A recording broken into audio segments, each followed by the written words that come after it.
तो गाइस कैसे हैं आप सब लोग। स्वर्ड किंग की एपिसोड 11 के साथ हाजिर हो। तो लास्ट एपिसोड के एंड पे हमने देखा था हमारा शुंजी अपने लिए क्वाड्रॉन को खरीद कर लाता है और उसके बाद अपने रीइंकार्नेशन स्टोन की स्पेस के अंदर चला जाता है, जहाँ पर जाकर वो दोबारा से कल्टीवेट करना स्टार्ट करता है। यहीं पर उसे ग्रीन क्रिस्टल के अंदर से एक पॉइजनस बीड भी मिलता है और जहाँ पर वो अपने पुराने उस दोस्त के बारे में बताता है जिसने उसकी जान ली थी उसकी पिछली लाइफ में। इस एपिसोड की शुरुआत में वो अपने सामने स्क्वाड्रॉन को रखता है और स्क्वाड्रॉन के अंदर अपनी जान फायर को एक्टिवेट करते हुए वहाँ पर पिल्स बनाना स्टार्ट करता है। यहीं पर हमें जंगल का सीन भी दिखाया जाता है। चू फैमिली के वो तीनों ग्रेट एल्डर, उनके साथ चू फैमिली के वो सभी मेंबर्स जो कि उनके साथ वहाँ पर घर को छोड़कर निकल गए थे, यानी कि उन्होंने चू फैमिली को छोड़ दिया है या फिर उन्हें ऐसा कहेंगे जुंजी ने उन सभी को निकाल दिया है। सभी लोग जंगल में बैठे होते हैं और वहीं पर जाकर आपस में मंसूबा बना रहे होते हैं। वो सभी लोग कह रहे होते हैं कि ये लड़का काफी ज्यादा होशियार निकला। जुंजी ने 100 ट्रेजर पवेलियन वालों के साथ पता नहीं कैसे पार्टनरशिप कर लिया और उन दोनों की पार्टनरशिप की वजह से हम लोग उसके ऊपर हाथ भी नहीं डाल पा रहे। सेकंड एल्डर कहते हैं मुझे तो लगा था कि वो लड़का 100 ट्रेजर पवेलियन वालों के साथ मिलकर फैंक्सी माउंटेन के ऊपर से वो सारी की सारी जड़ी बूटियां निकालने के बाद अपनी जेब भरने वाला है, लेकिन मुझे क्या पता था कि वो वहाँ से जो भी पैसा मिलेगा उस सभी सारे पैसे को चू फैमिली के स्टोरेज में रखवा देगा, यानी कि उसने चू फैमिली के ट्रेजरी रूम में उन सारे पैसे को रखवा दिया है। अब तो हम उस लड़के के ऊपर ये वाला इल्जाम भी नहीं लगा सकते। थर्ड एल्डर कहते हैं और ऊपर से बहुत ज्यादा गुस्से वाली बात यह है कि उस लड़के ने हमें फैमिली से एक्सपेल कर दिया है। हम लोग अपनी फैमिली में वापस नहीं जा सकते, ना ही अपने लोगों से मिल सकते हैं। तो कहना ठीक रहेगा कि हम लोगों के पास अब अपना घर भी नहीं है। हम लोग ऐसे लोग हैं जिनके पास कोई भी हेल्प नहीं है। बाकी के सारे चू फैमिली के मेंबर्स भी कहना शुरू कर देते हैं हाँ ये बात ठीक है, ये लड़का वाकई में बहुत ज्यादा रूड है, उसने हमारे साथ बिल्कुल भी अच्छा नहीं किया, उसने अपने ग्रेट एल्डर्स को निकाल दिया है। थर्ड एल्डर यहाँ पर उन सभी लोगों से कहते हैं मुझे लगता है कि हमें पहले उस लड़के के ऊपर अटैक करना चाहिए, वही यहाँ पर जीतेगा जो पहले अटैक करेगा। उसके ऊपर अटैक करके उस लड़के को मार डालते हैं। सेकंड एल्डर कहते हैं हाँ मैं भी बिल्कुल इसी तरह सोचता हूँ, मुझे लगता है कि अभी हमारे पास एक चांस है, अभी उस लड़के को मार सकते हैं क्योंकि फ्यूचर में वो लड़का और भी ज्यादा स्ट्रॉन्ग बन जाएगा। क्योंकि अगर 100 ट्रेजर पवेलियन वालों के साथ उसका रिलेशनशिप और भी ज्यादा गहरा हो गया तो उसके बाद वो बिल्कुल भी हमें नहीं छोड़ेगा। एल्डर उन लोगों से कहते हैं मुझे ऐसा बिल्कुल भी नहीं लगता, मुझे नहीं लगता कि 100 ट्रेजर पवेलियन वालों का उसके साथ कोई ऐसा गहरा रिलेशनशिप है, वो लोग सिर्फ और सिर्फ बिजनेस की हद तक किसी के साथ ताल्लुक रखते हैं। फर्स्ट एल्डर उन सभी लोगों से कहते हैं अगर हम लोग यहाँ पर जुंजी को मार डालते हैं तो जुंजी को मारने के बाद हम लोग 100 ट्रेजर पवेलियन वालों के साथ मिलकर उस माउंटेन के ऊपर जितनी भी जड़ी बूटियां हैं उन सभी को एक्सट्रैक्शन का काम शुरू करेंगे और वो सब कुछ हमारे कंट्रोल में होगा। उसके बाद अगर हम लोग चाहें तो 100 ट्रेजर पवेलियन वालों को भी सबसे निकाल सकते हैं या फिर हम लोग 100 ट्रेजर पवेलियन वालों को और भी ज्यादा बेनिफिट्स दे सकते हैं जिसकी वजह से वो लोग बाकी को छोड़कर हमारे साथ लग जाएंगे। सेकंड एल्डर कहते हैं लेकिन हम लोगों ने काफी दिनों से उस लड़के को नहीं देखा, पता नहीं वो कहाँ पर है, लगता है कि वो अकेले रूम में बैठकर कल्टीवेट कर रहा है। इस बार अगर उसने अपनी कल्टीवेशन को कंप्लीट कर लिया तो वो दोबारा से ब्रेक थ्रू कर लेगा। फर्स्ट एल्डर कहते हैं चाहे वो कितना ही स्ट्रॉन्ग क्यों ना हो जाए लेकिन वो हमारी असैसिनेशन अटेम्प्ट से बच नहीं पाएगा, इस बार हम लोग उसको जरूर मार डालेंगे। हमारे जुंजी का सीन भी दिखाते हैं। हमारे जुंजी ने जो पर्ल निकाला था, यानी कि उसको जो क्रिस्टल मिला था उस ग्रीन क्रिस्टल के अंदर से, उसने उसको रिफाइन किया और उसको रिफाइन करने के बाद उसने एक पॉइजन बना लिया है। जुंजी ने उस पॉइजन को लिक्विड फॉर्म में चेंज करने के बाद वहाँ पर 3 नीडल्स निकालता है और इन तीनों नीडल्स को उस पॉइजन में डिप कर देता है और उनको वहाँ पर पॉइजन में डिप करने के बाद कहता है तीनों नीडल्स के ऊपर ऐसा पॉइजन है जिसका कोई भी तोड़ नहीं है, जिसको भी ये नीडल लगेगी वो मर जाएगा। इसका मतलब ये है कि इन 3 नीडल्स से मैं 3 बार अपनी जान बचा सकता हूँ, 3 एक्सपर्ट्स को इससे मार सकता हूँ, लेकिन मैं इसको किसी को भी बता नहीं सकता क्योंकि ये मेरा सीक्रेट मूव है। अगर किसी को पता चल गया तो कोई भी मेरी नीडल से हिट नहीं होगा। हमारा जुंजी जहाँ पर अपनी कल्टीवेशन कंप्लीट करने के बाद रूम से बाहर निकलता है तो सामने उसकी वाइफ ल्यूजियांग बैठी होती है। वो उसके पास जाता है और उसे कहता है ल्यूजियांग तुम यहाँ पर उदास क्यों बैठी हो। वो उसके देखकर काफी ज्यादा खुश हो जाती है और कहती है फाइनली तुम बाहर आ ही गए, तुम्हारे बारे में सोचकर यहाँ पर उदास हो रही थी कि तुम कब बाहर निकलोगे, मैं तुम्हारे लिए काफी ज्यादा परेशान थी। ल्यूजियांग उसे कहती है पता नहीं मेरे साथ क्या मसला है, जब भी मैं यहाँ पर बहुत सारी की पावर को इकट्ठा करती हूँ और अपनी मास्टर स्पिरिट को मटेरियलाइज करने लगती हूँ उसी वक्त वो सारी की सारी एनर्जी डेसिपेट हो जाती है और मेरी बॉडी के अंदर बहुत सारा कोल्ड ऑरा आ जाता है। यानी ये सारे का सारा कोल्ड ऑरा कहाँ से आता है कि ये मेरी मास्टर सोल को मटेरियलाइज होने नहीं दे रहा। जुंजी से कहती है जुंजी कहीं ऐसा तो नहीं है कि मेरे अंदर कोई भी टैलेंट नहीं है। जुंजी उसका हाथ पकड़ता है और चेक करते हुए कहता है मुझे तो तुम्हारी बॉडी के अंदर से कोई भी कोल्ड ऑरा महसूस नहीं हो रहा। फिर साथ ही जुंजी से कहता हो सकता है कि ये कोल्ड ऑरा तुम्हारी मास्टर स्पिरिट से आ रहा हो क्योंकि तुम्हारे पास जो मास्टर स्पिरिट होगी वो कोल्ड टाइप की होगी, यानी वो आइस जो यूज कर सकती होगी। फिर साथ ही वो उसे कहता है जबकि तुम्हारी मास्टर स्पिरिट के अंदर से निकलने वाली की पावर बहुत ज्यादा पावरफुल है, इसका मतलब ये है कि जब तुम्हारी मास्टर स्पिरिट मटेरियलाइज हो जाएगी तो वो एक बहुत ही हाई ग्रेड की मास्टर स्पिरिट होगी। ल्यूजियांग उसकी बात सुनने के बाद काफी हैरान होती है। ये उसे कहता है क्योंकि तुम्हारी बॉडी इस वक्त काफी ज्यादा वीक है, इसी वजह से तुम अपनी मास्टर स्पिरिट को मटेरियलाइज नहीं कर पा रही, लेकिन मुझे लगता है कि बहुत ही जल्दी तुम इसको दोबारा से मटेरियलाइज करना सीख जाओगी। तो ये दोनों जहाँ पर अभी बातें कर रहे होते हैं कि उसी वक्त जाहू बाहर से भागता हुआ था और बहुत सा घबराया हुआ था। वो दूर से चलाकर उसे कहता है यंग मास्टर मेरी बात सुनो, करे कि तुम उठ गए हो, अगर तुम वहाँ पर अपने रूम से बाहर नहीं निकलती तो मैं तुम्हारा दरवाजा तोड़कर अंदर आ जाता क्योंकि यहाँ पर बहुत बड़ा मसला हो गया है। साथ ही उसे बताता है कुछ दिन पहले हम लोग माइन में खुदाई कर रहे थे और वहीं पर खुदाई करते हुए एक्सीडेंटली साइड के ऊपर से एक और खान का रास्ता ओपन हो गया और हमने उसके अंदर देखा तो वहाँ पर बहुत सारे क्रिस्टल्स है, वहाँ पर रेड कलर के ब्लड टाइप के क्रिस्टल्स हैं। वहाँ पर जितने भी क्रिस्टल्स हैं वो सारे के सारे फायर स्पिरिट स्टोन्स हैं। ये सब कुछ हमारी माइंड के कोलैप्स होने की वजह से हुआ था और दूसरा दरवाजा अपने आप वहाँ पर ओपन हो गया। उसे कहता है तो कहीं हमारे वर्कर्स को कोई नुकसान तो नहीं पहुंचा, मुझे ये बता कोई वर्कर मरा तो नहीं है। ताऊ उसे कहता है नहीं कोई भी मरा नहीं है, बस कुछ वर्कर्स ऐसे हैं जो कि जख्मी हुए हैं, लेकिन हमने उन सभी को कंपनसेट कर दिया है। सुंजी उसे कहता है तो फिर यहाँ पर तुम मेरा इंतजार क्यों कर रहे थे, तुम लोगों को जल्दी से और दूसरी माइन के अंदर से फायर स्पिरिट स्टोन्स को निकाल लेना चाहिए, वहाँ पर माइनिंग को स्टार्ट क्यों नहीं किया। तो जाऊ से कहता है हम लोग वहाँ पर माइनिंग को स्टार्ट नहीं कर सकते क्योंकि वहाँ पर बहुत सा खतरा है। जाऊ से कहता है वहाँ पर हर तरफ बहुत सारी मिस्ट है और वो मिस्ट बहुत ज्यादा पावरफुल है। ऐसे हम लोग वहाँ पर उस मिस्ट के अंदर जाते हैं तो हमारे सभी लोगों की स्पिरिट एनर्जी विजर्क होना शुरू हो जाती है और वो सभी लोग एक दूसरे के ऊपर अटैक करना शुरू कर देते हैं। जी से कहता है क्या उस मिस्ट के अंदर से बहुत ही स्वीट सी फ्रेग्रेंस आ रही है। जाऊ से कहता है हाँ यंग मास्टर, वहाँ से काफी सारी स्वीट स्मेल आ रही थी, यानी कि वहाँ से बहुत सारी मीठी मीठी स्मेल आ रही है। तो लेकिन यंग मास्टर तुम्हें इस बारे में कैसे पता चला। जी से कहता है मुझे पता चल गया कि वहाँ पर क्या है, चलो ठीक है अब वहाँ पर चलते हैं। और हमारा जुंजी उसके साथ उस जगह के ऊपर पहुंच जाता है। ये लोग फेंगजी माउंटेन के ऊपर पहुंच जाते हैं जहाँ पर पहले से उनके लोग बाहर खड़े होते हैं, वो लोग अंदर नहीं जा रहे होते हैं। तो जुंजी उन सभी लड़कों से कहता है तुम सभी लोग यहीं पर टनल के बाहर रहकर इस एरिया को गार्ड करो, कोई भी यहाँ पर अंदर नहीं आना चाहिए। सभी लोग उसे कहते हैं ठीक है सर, हम लोग यहीं पर रुकेंगे। और हमारा जुंजी जाहू को अपने साथ लेकर अंदर आ जाता है। वहाँ पर दीवार में काफी सारे क्रिस्टल्स होते हैं, ये सारे के सारे फायर स्पिरिट क्रिस्टल्स होते हैं। हमारा जुंजी जैसे आगे बढ़ता है वो कहता है मुझे लगा ही था कि यहाँ पर फ्लेम हार्ट फ्रूट होगा, तो ये वाकई में फ्लेम हार्ट फ्रूट ही है। बस यहाँ पर जो सारी मिस्ट है जो उसकी प्रोटेक्शन के लिए, तो अपने पास एक पिल निकालता है और अपनी छोटे जाहू को देते हुए कहता है इसको खा लो, हार्ट क्लींजिंग पिल है, इसको खाने की वजह से तुम्हारे ऊपर इस मिस्ट का असर नहीं होगा। उसके पास से पिल लेकर खा लेता है, जबकि जुंजी भी अपने पास इस पिल को खा लेता है और वो लोग आगे की तरफ बढ़ना स्टार्ट करते हैं। मिस्ट में आगे की तरफ चलते जाते हैं यहाँ तक कि वो उस पेड़ तक पहुंच जाते हैं। जाहू कहता है जी क्या यहाँ पर स्पेस इतनी ज्यादा खुली कैसे हो गई है, ऊपर से यहाँ पर एक बहुत बड़ा सा पेड़ भी लगा और उसके ऊपर काफी सारे फल भी लगे हुए हैं, माइन के अंदर एक पेड़ कैसे उग सकता है। जुंजी उसे इस पेड़ के बारे में बताता है, वो उसे कहता है इसको फ्लेम हार्ट ट्री कहा जाता है और इसके ऊपर जो फ्रूट लगा हुआ है इसको फ्लेम हार्ट फ्रूट कहा जाता है।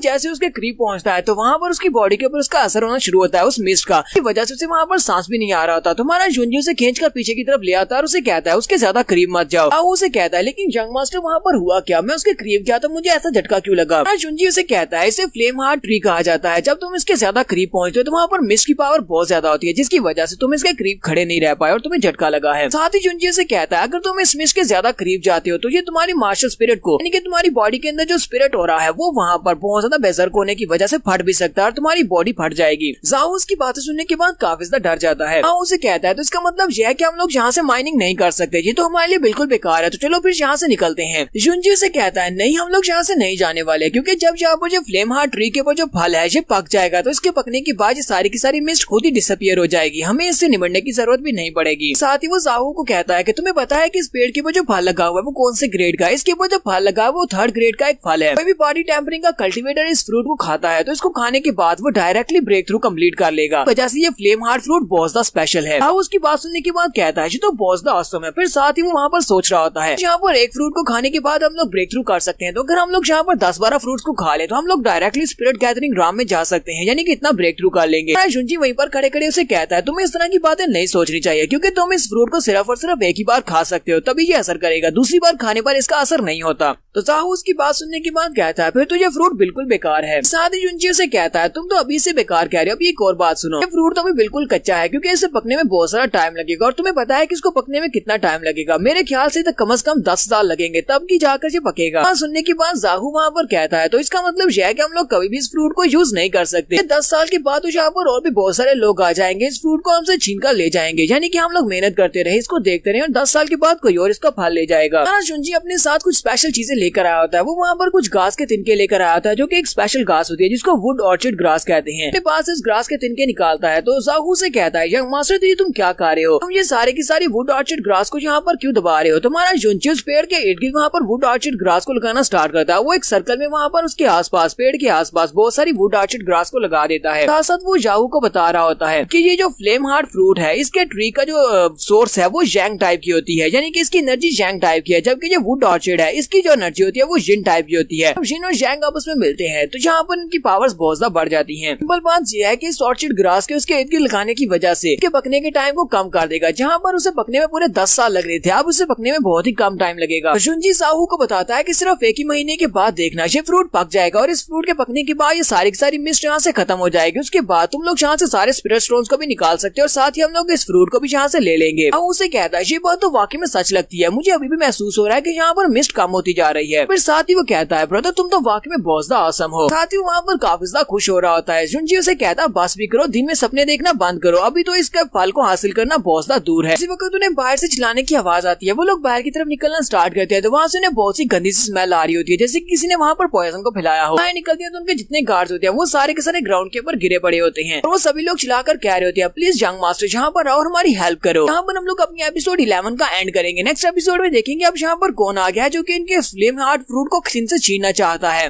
तो एपिसोड की एक्सप्लेनेशन अच्छी लगी हो तो कमेंट का किस रूप बताइएगा। चैनल को सब्सक्राइब कर दे, वीडियो को लाइक और शेयर कर दें। शुक्रिया।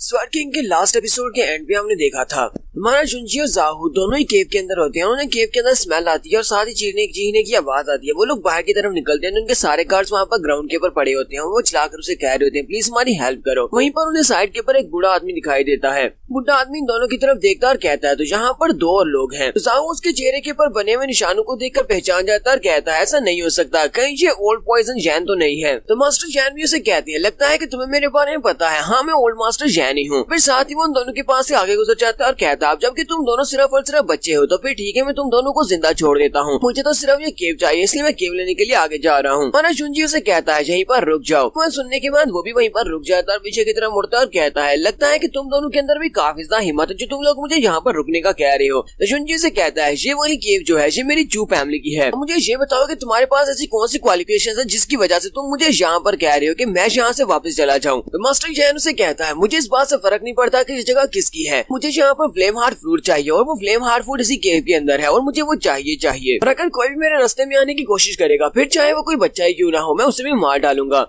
तो जाहू बेचारा उसकी बात सुनने के बाद वहीं पर बैठकर रोना शुरू कर देता है और कहता अब क्या होगा। पॉइजन जैन को तो पहले से पता है कि यहाँ पर इस केव के अंदर फ्लेम हार्ट फ्रूट है, इतना सा मेहनत करने का क्या फायदा हुआ क्योंकि ये सारे का सारा फ्रूट तो ओल्ड मास्टर जैन ले जाएगा। हमारा जुंजी ओल्ड मास्टर जैन से कहता है क्या तुम्हें वाकई में लगता है कि तुम यहाँ पर किसी को भी मार सकते हो, तुम्हारे रास्ते में आएगा। और वो बड़ी स्पीड से उसके ऊपर अटैक करने के लिए आगे बढ़ता है। वो अपनी तलवार को घुमाते हुए मास्टर जैन के ऊपर अटैक करता है। मास्टर जैन पीछे की तरफ बढ़ते हुए उसके अटैक को अवॉइड करते हैं। मास्टर जैन पीछे की तरफ बढ़ते हैं और उसे कहते हैं बेवकूफ लड़की क्या तुम वाकई में मरना चाहते हो, तुम्हारी कैसे मेरे पर अटैक करने की, तो फिर ठीक है मैं तुम्हारी ख्वाहिश यहाँ पर पूरी कर देता हूँ। और वो अपनी बाहों को फैलाते हैं और वहाँ से काफी सारा पॉइजन निकालते हैं। वो सारी की सारी पॉइजन मिस्ट होती है जो कि इनके पास होती है क्योंकि ये पॉइजन मैजैन है, इसी वजह से इनके पास बहुत सारे पॉइजन होते हैं। ये उसके ऊपर अटैक करते हैं तो और जाहू बहुत ज्यादा घबरा जाता है, चिल्लाना शुरू कर देता है कि अब यहाँ पर क्या होने वाला है। तो old master Jain spirit gathering के 9th लेवल पर, इसी वजह से ये बहुत ज्यादा स्ट्रॉन्ग है। तो अपने पॉइजन को वहाँ पर पिलाने के बाद ओल्ड मास्टर जैन कहते हैं मुझे तो लगा था कि ये लड़का एक ही मूव के साथ नहीं मरेगा लेकिन ये तो एक ही मूव के साथ मर गया और मुझे लगा था कि तुम दोनों काफी ज्यादा इंप्रेसिव हो जो यहाँ पर मेरे सामने खड़े होकर बात कर रहे हो। तो उसी वक्त तुम्हारा जुंजी फिर से पीछे से निकलता है और अपनी तलवार के साथ उसके ऊपर फिर से अटैक करता है। वो फिर से उसके अटैक को अवॉइड करते हुए पीछे की तरफ हटता है। पीछे हटने के बाद वो हमारे जुंजी से कहता है तुम्हें मैंने जहाँ पर पॉइजन दिया था, ऐसा पॉइजन जिससे इल्यूजन क्रिएट होती है, फिर तुम मेरे पॉइजन से बच कैसे गए। तुम्हारे जुंजी से कहता है तुम जहाँ पर इस कमजोर से इल्यूजन पॉइजन को यूज करते हुए मेरे साथ निमटना चाहते हो, कहीं तुम्हारा दिमाग तो नहीं खराब हो गया, क्योंकि मुझे अच्छी तरह से पता है कि इल्यूजन पॉइजन को करने के लिए उससे पहले ब्लड के अंदर एंटर होना पड़ता है। अगर मेरे ब्लड के अंदर एंटर नहीं होगा तो फिर यहाँ पर काम कैसे कर सकता है। ओल्ड मास्टर जैन से कहता है लड़के जी तो बहुत ही अच्छी बात है कि तुम्हें इस बारे में पता था, इसी वजह से तुम मेरे स्मोक पॉइजन से बच गए, लेकिन अब देखो इस तरह तुम कैसे बच पाते हो। साथ ही वो से कहते हैं जब एक बार तुमने मुझे यहाँ पर ऑफेंड कर दिया तो इसका मतलब तुम्हारी मौत होने वाली है। और वो फिर से वहाँ पर अपने पॉइजन को रिलीज करते हैं। वो यहाँ पर दूसरे पॉइजन को रिलीज करता है। तुम्हारा जुंजी उसके सामने बिल्कुल स्ट्रेट खड़ा होता है और उसे कहता है मुझे पता है कि इसे रोटन स्पिरिट पाउडर कहा जाता है और ये वाला पाउडर जो है वहाँ में तभी फैल पाता है जब तुम अपनी स्पिरिट एनर्जी को यूज करते हो। अगर मैं यहाँ पर अपनी स्पिरिट एनर्जी को यूज नहीं करता तो ये वाला पॉइजन मेरी बॉडी के अंदर एंटर नहीं हो पाएगा। इसके साथ तो डील करना और भी ज्यादा आसान है, तुम यहाँ पर इस पॉइजन के साथ मुझे नहीं मार सकते। ये बात सुनने के बाद मास्टर जैन और भी ज्यादा हैरान हो जाता है। फिर साथ ही वो बड़ी स्पीड से आगे बढ़ता है। मास्टर जुंजी आगे की तरफ बढ़ता है और उसके करीब पहुंच जाता है। जुंजी उसके करीब पहुंचने के बाद से कहता है मैंने काफी लंबा अर्सा पहले तुम्हारे बारे में सुना था कि मास्टर जैन की जो पॉइजन आर्ट्स है वो वाकई में पियरलेस है, लेकिन आज यहाँ पर देखकर मुझे बहुत ज्यादा अफसोस हो रहा है कि तुम्हारी पॉइजन आर्ट्स इतनी भी अच्छी नहीं है, क्योंकि तुम्हारे बारे में जितनी भी कहानियां थी वो सारी की सारी तो बेकार निकली। तुम यहाँ पर अपने रियल पॉइजन का यूज क्यों नहीं करते हो। वो यहाँ पर इसे एक स्पेशल पॉइजन जिसका नाम ब्लड क्रीम पॉइजन होता है वो उसके यूज करने का उसे कहता है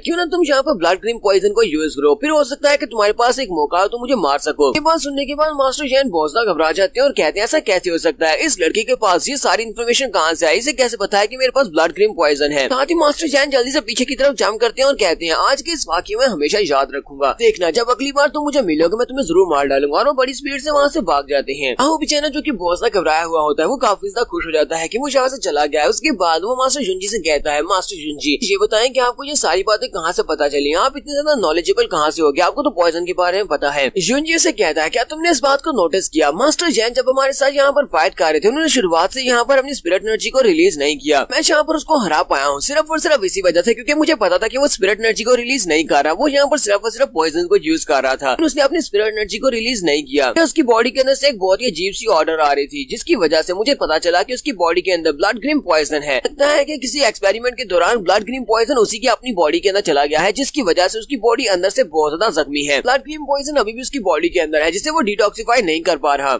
और उसे लगता है कि फ्लेम हार्ट फ्रूट खाने की वजह से उसकी बॉडी के अंदर से पॉइजन निकल जाएगा। इसी वजह से वो यहाँ पर ये सब कुछ कर रहा है ताकि वो अपनी जान बचा सके। साहू से कहता है, अच्छा तो ऐसी बात है, मुझे तो बिल्कुल भी समझ नहीं आई कि यहाँ पर हुआ क्या था। साथ ही साहू से कहता है, लेकिन मुझे तो लगता है कि मास्टर जैन का हमारे साथ एक झगड़ा क्रिएट हो गया है। अगर हमने उसको यहाँ से हरा कर भेज दिया और उसे स्पिरिट फ्रूट फ्लेम नहीं लेने दिए, लगता है कि अगली बार वो फिर से हमारे पर अटैक करने के लिए जरूर आएगा। तब ये कम्प्लीटली हील हो जाएगा यानी अपनी बॉडी से ग्रीन पॉइजन को निकाल देगा, तो उसके बाद ये हमारे पर अटैक करने के लिए जरूर आएगा। तब जुंजी से कहता है, नहीं नहीं लगता कि ये उस दिन तक का इंतजार कर सकता है क्योंकि इसके पास ज्यादा दिन नहीं बचे, इसके पास बहुत ही कम दिन बचे हैं। ब्लड ग्रीन पॉइजन बहुत सा टॉक्सिक पॉइजन होता है, अगर इसने इस पॉइजन को अपनी बॉडी के अंदर अच्छी तरह से रिफाइन नहीं किया तो फिर ये यहाँ पर बच नहीं पाएगा। इसके पास सिर्फ और सिर्फ 3 दिन है। 3 दिन के बाद इसके सारे इंटरनल ऑर्गन्स अंदर से पिघल जाएंगे और ये मर जाएगा। लेकिन अगर इसको यहाँ पर इलाज मिल जाए तो फिर ये बच सकता है। साहू से कहता है, मास्टर आपकी इस बात का क्या मतलब है, क्या आपको इसके पॉइजन के इलाज के बारे में पता है, क्या आपको पता है कि इसका इलाज क्या है। जुंजी से कहता है, मुझे इस बारे में बात नहीं करनी, हो सकता है कि मेरे पास इसका इलाज हो। चलो ठीक है, पहले अपने गार्ड्स के ऊपर से पॉइजन को डिस्पेल करते हैं। वो आगे बढ़ता है और उन सभी की बॉडी के ऊपर अपनी एनर्जी को इम्ब्यूट करते हुए उन सभी की बॉडी के ऊपर जो पॉइजन का इफेक्ट होता है उसको नॉलिफाई कर देता है। सभी लोग फिर से उठकर खड़े हो जाते हैं। जुंजी उन सभी लड़कों से कहता है, आज जो भी हुआ इस सभी को सीक्रेट रखना, कभी किसी को पता नहीं चलना चाहिए। उसके बाद हमारा जुंजी अपने जाऊ को अपने साथ लेकर वहाँ से वापस की तरफ मुड़ पड़ता है, जबकि मास्टर जैन वहीं पर छुपकर उनकी बातें सुन रहे थे और मास्टर जैन को पता चल जाता है कि इस लड़के के पास इलाज है। तो जैन कहते हैं, इसने लास्ट के ऊपर उस लड़के को ये नहीं बताया कि उसके पास इलाज है या नहीं, इसका मतलब यही है कि इस लड़के के पास इलाज होगा। साथ ही वो सोच रहे होते हैं, आखिर ये कौन सा गॉडली सेंट है जिसे पॉइजन के बारे में इतना कुछ पता है। इसने मुझे दूर से देखकर ही पहचान लिया कि मेरी बॉडी के अंदर ब्लड ग्रीन पॉइजन है। पिछले कई सालों के साथ पॉइजन आर्ट में कल्टीवेट कर रहा हूँ, मुझे काफी सारे पॉइजन के बारे में पता है, लेकिन इस लड़की को ब्लड ग्रीन पॉइजन के बारे में कैसे पता चला। ये तो बहुत ज्यादा यंग है, इतनी कम उम्र में से ब्लड पॉइजन के बारे में नहीं पता होना चाहिए। घर वापस आने के बाद हमारा जुंजी जाहू और लियूजियांग से कहता है, मैं चाहता हूँ कि तुम दोनों टेम्परेरी किसी दूसरी जगह के ऊपर चले जाओ, किसी दूसरी जगह पर शिफ्ट हो जाओ। यहाँ पर कुछ बहुत ही स्ट्रीम गेस्ट आने वाले हैं मुझसे मिलने के लिए, मुझे पहले उन लोगों से निपटना होगा, उसके बाद तुम लोग वापस आ जाना। जी अपनी वाइफ से कहता है, तुम्हें बिल्कुल परेशान होने की जरूरत नहीं है, जब ये सब कुछ खत्म हो जाएगा उसके बाद मैं तुम्हें वापस ले आऊंगा, तुम लोग जल्दी से वापस घर आ जाना। उसे कहती है, ठीक है हम लोग ऐसा ही करेंगे। साथ ही वो साहू से कहता है, लियूजियांग का ध्यान रखना, और वो दोनों वहाँ से चले जाते हैं। उन दोनों के वहाँ चले जाने के बाद नेक्स्ट सीन में फिर से बाहर के जंगल का दिखाया जाता है। बाहर के जंगल में जहाँ पर वो तीनों एल्डर्स होते हैं, एल्डर को ये खबर पता चल जाती है। वो कहते हैं, जुंजी को एक केव मिली और उस केव के अंदर फ्लेम हार्ट फ्रूट्स मिले हैं और वहाँ पर बहुत सारे स्पिरिट फ्लेम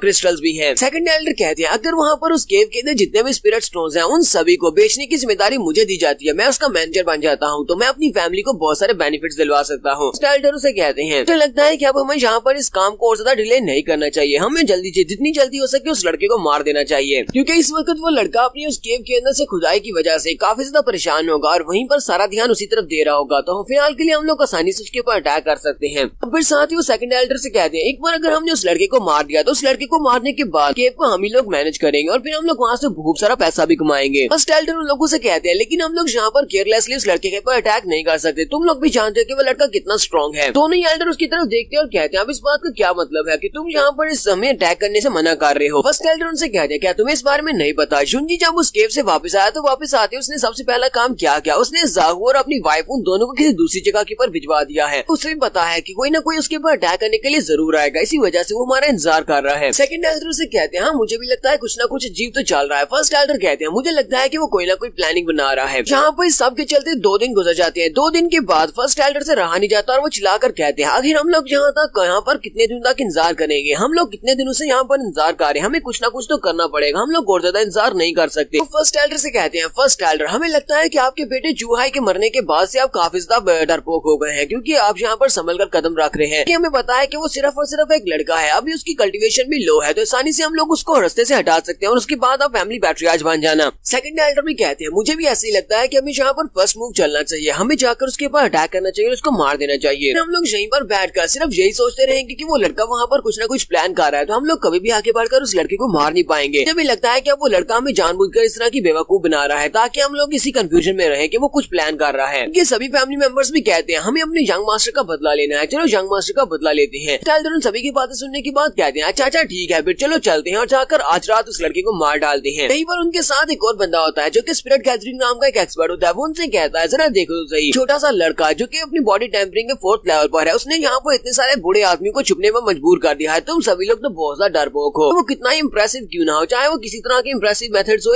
यूज कर रहा, वो मेरे जैसे स्पिरिट गैदरिंग 3rd रिबन के लेवल के बराबर का बिल्कुल भी नहीं हो सकता। बंदा स्पिरिट गैदरिंग राम के 3रे लेवल पर होता है। एल्डर उसकी बात सुनने के बाद कहते हैं अच्छा ठीक है, फिर मैं तुम सभी लोगों की बात को एक्सेप्ट करता हूँ, फिर आज रात ही हम लोग अपनी असैसिन टीम को वहाँ पर भेजेंगे, आज रात उस लड़के को मार डालना। जहाँ पर हम लोग अपनी एपिसोड 12 का एंड करेंगे। एपिसोड की एक्सप्लेनेशन अच्छी लगी हो तो कमेंट करके जरूर बताइएगा। चैनल को सब्सक्राइब कर दें, वीडियो को लाइक और शेयर कर दें। शुक्रिया।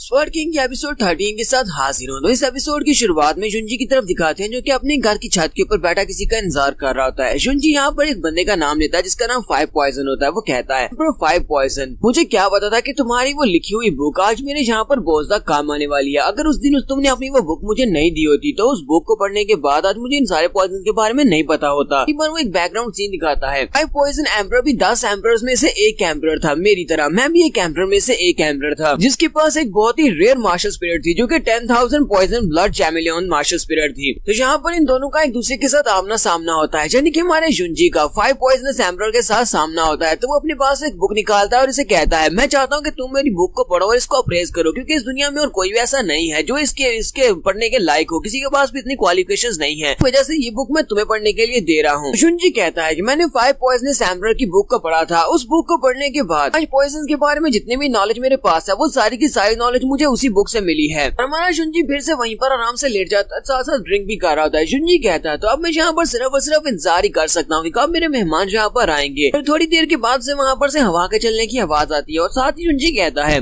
तुम यहाँ पर बाहर आकर मेरे सामने आकर बात करो, क्योंकि तुम कब से यहाँ पर छुपे हुए हो, क्या तुम छुप छुप कर थक नहीं गए। हमारे जुंजी को पता होता है कि मास्टर जैन उसके पीछे यहाँ पर आए हैं। जुंजी कहता है मास्टर जैन तो क्यों ना तुम यहाँ पर मेरे सामने आ जाओ, तो मुझे बताओ कि तुम इतनी रात के वक्त यहाँ पर मेरे घर के बाहर क्या कर रहे हो, मुझे लगता है कि तुम्हें मुझसे कोई काम है, चलो जल्दी से बताओ कि तुम्हें क्या काम है। तो मास्टर जैन भी उसकी बात सुनने के बाद सोच रहे होते हैं ये कमीना, इसे सब कुछ पता है कि मैं यहाँ पर किस लिए आया हूँ, लेकिन फिर भी ये मुझसे पूछ रहा है कि मैं यहाँ पर क्या करने के लिए आया हूँ। मास्टर जैन जुंजी से कहते हैं अगर तुम मुझे ग्रिम ब्लड पॉइजन को डिस्पेल करने का तरीका बता दो कि मैं अपनी बॉडी के अंदर से उसको कैसे डिटॉक्सिफाई कर सकता हूँ, तो मैं तुम्हें इसके बदले में फ्लेम हार्ट फ्रूट दूंगा। तुम्हारा जुंजी आगे से हंसना शुरू कर देता और कहता है बेवकूफ, कहीं तुम पागल तो नहीं होगे या फिर मुझे यहाँ पर बेवकूफ बनाने की कोशिश कर रहे हो। फ्लेम हार्ट फ्रूट वो तो पहले से ही मेरा है, तुम मेरी चीज मुझे ही वापस देना चाहते हो। मुझे ये बताओ कि तुम्हारे पास कौन सी क्वालिफिकेशंस हैं जिसकी वजह से तुम मेरी ही चीज मुझे ही वापस दे रहे हो। फिलहाल सोच कर देखो, फिलहाल के लिए तुमने फ्लेम हार्ट फ्रूट को अपना कह लिया, हाँ ठीक है चलो तुमने उसको अपना कह लिया, लेकिन थोड़े दिनों में ग्रिम ब्लड पॉइजन की वजह से तुम मारे जाओगे, क्योंकि तुम्हारे पास सिर्फ और सिर्फ 3 दिन का वक्त है। उसके बाद क्या होगा, उसके बाद तो वो फ्लेम हार्ट फ्रूट मेरे पास वापस आ जाएगा, तो फिर वो मेरा ही हुआ ना, तो फिर मैं तुम्हें यहाँ पर इसके बदले में पॉइजन की डिटॉक्सिफिकेशन का तरीका क्यों दूंगा। मास्टर जैन उसे कहते हैं तुम चाहते हो कि मैं तुम्हारे सामने यहाँ पर भीख मांगू कि मेरा इलाज कर दो, लेकिन ऐसा बिल्कुल भी नहीं होने वाला। वो अपने पास से पॉइजनस मिस्ट को रिलीज करते हैं और कहते हैं तुम्हें पता है कि ये पॉइजनस स्मोक क्या कर सकता है, अगर मैंने इस पॉइजनस स्मोक को यहाँ पर रिलीज कर दिया तो तुम्हारी चू फैमिली में कोई एक बंदा भी जिंदा नहीं बचेगा, तुम्हारे सारी की सारी चू फैमिली मारी जाएगी। तुम्हारा जुंजी से कहता है क्यों नहीं, चलो जल्दी से फिर इसको यहीं पर शुरू करो, चलो इसको रिलीज करना स्टार्ट करो, क्योंकि मुझे अच्छी तरह से पता है अगर तुम इसको रिलीज करना स्टार्ट करोगे तो यहाँ पर सबसे पहले बॉडी के अंदर जो ग्रिम ब्लड पॉइजन है वो और भी ज्यादा फैलेगा। जितना ज्यादा तुम यहाँ पर अपने स्पिरिट को यूज करोगे उतना ज्यादा वो पॉइजन फैलता जाएगा। मुझे तो लगता है कि मेरी चू फैमिली के एक भी बंदे के तुम्हारे पॉइजन की वजह से मरने से पहले ही यहाँ पर तुम्हारी अपनी मौत हो जाएगी। मास्टर जैन उसकी बात सुनने के बाद वहाँ पर और भी ज्यादा गुस्सा होते हैं, लेकिन फिर खामोश हो जाते हैं क्योंकि उन्हें पता है कि वो यहाँ पर कुछ भी नहीं कर सकते, वो बेबस हो जाते हैं। मास्टर जैन जुंजी से कहते हैं ठीक है मैं तुम्हारे साथ एक डील करने को तैयार हूँ, अगर तुम मेरी बॉडी के अंदर से पॉइजन को डिस्पेल कर देते हो तो फिर मैं पूरे 3 साल तक तुम्हारी चू फैमिली को प्रोटेक्ट करने को तैयार हूँ। तो जुंजी अपनी कान में उंगली डालते हुए कहता है लगता है कि मैंने ठीक से सुना नहीं, तुमने कहा कि सिर्फ 3 साल, जो तो बहुत ही शॉर्ट अरसा है। मैं चाहता हूँ कि तुम सारी जिंदगी मेरी चू फैमिली को प्रोटेक्ट करो।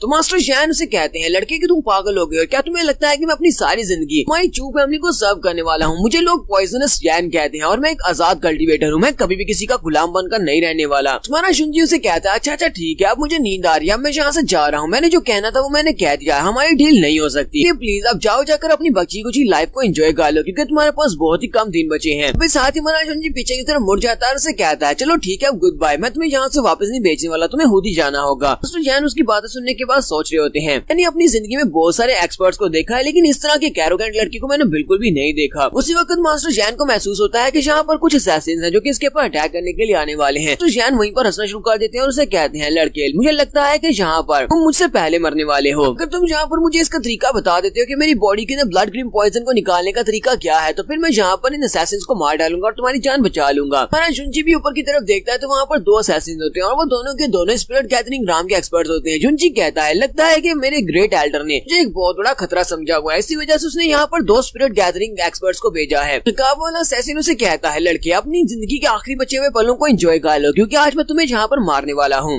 जुंजी उसकी तरफ देखता है और उसे कहता है, क्या तुम्हें लगता है कि तुम यहाँ पर मुझे मार सकते हो? तुम्हारे पास इतनी क्वालिफिकेशंस नहीं है। इस साथ दूसरा काबू वाला जो बंदा होता है वो सेकंड एल्डर होती है। सेकंड एल्डर उसे कहते हैं, अपनी बकवास बंद करो, और साथ ही वो अपने साथी से कहते हैं, चलो जल्दी से आगे बढ़ो, इसको मार डालो। अपनी टोपी उतार कर उसकी तरफ फेंक देता है, जिसके अंदर काफी सारे ब्लेड्स लगे होते हैं और हमारा जुंजी उसके अटैक को अवॉइड करता है। फिर उसके साथ ही वो खुद भी नीचे उतर आता है, अपने नाइफ के साथ हमारे जुंजी के ऊपर अटैक करता है। तो हमारा जुंजी वहीं से अपने पास एक पॉइजनस नीडल निकालता है, उस पॉइजनस नीडल को सामने की तरफ फेंकता है। पॉइजनस नीडल सीधी जाकर पहले नकाब वाले बंदे के माथे में जाकर दंस जाती है, की वजह से वो वहीं पर नीचे गिर जाता है। उसी वक्त सेकंड एल्डर भी आगे बढ़ते हैं, अपने नाइफ के साथ हमारे जुंजी के ऊपर अटैक करते हैं, लेकिन हमारा जुंजी अपने दोनों हाथों से उसकी तलवार को वहाँ पर ब्लॉक कर लेता है। तलवार को ब्लॉक करने के बाद वो सेकंड एल्डर के मुंह पर किक मारता है, जिसकी वजह से उसके मुंह से नकाब भी हट जाता है। इसी के साथ ही हमारा जुंजी अपने पास एक और पॉइजनस नीडल निकालता है और उसकी तरफ भी फेंक देता है। सेकंड मास्टर उसी वक्त अपने हाथ को सामने की तरफ करते हैं, वो नीडल उसके हाथ में दंस जाती है। सेकंड मास्टर उसे कहते हैं, तुम्हें क्या लगा कि तुम एक छोटी सी नीडल के साथ यहाँ पर मुझे मार सकते हो, यहाँ पर मुझे नुकसान पहुंचा सकते हो? इसके साथ ही सेकंड एल्डर की आंखें वहाँ पर बहुत ज्यादा रेड हो जाती है और उसी के साथ ही वो वहीं पर नीचे गिर जाते हैं और उनकी बॉडी वहाँ पर पिघल जाती है। मास्टर जैन दूर छुप कर ये सब कुछ देख रहे होते हैं। वो कहते हैं, ऐसा कैसे हो सकता है? इस लड़के ने दो स्पिरिट गैदरिंग ग्राम के एक्सपर्ट्स को यहाँ पर देखते ही देखते यहाँ पर इनको ब्लड मेडल बना दिया। तुम्हारा जुंजी उन दोनों को मारने के बाद मास्टर जैन से कहता है, थोड़ी देर पहले तुम क्या कह रहे थे कि तुम यहाँ पर मेरी जान बचाने वाले हो, क्या तुम दोबारा कहोगे? मास्टर जैन आगे से कोई भी बात नहीं करते। जुंजी से कहता है, लगता है कि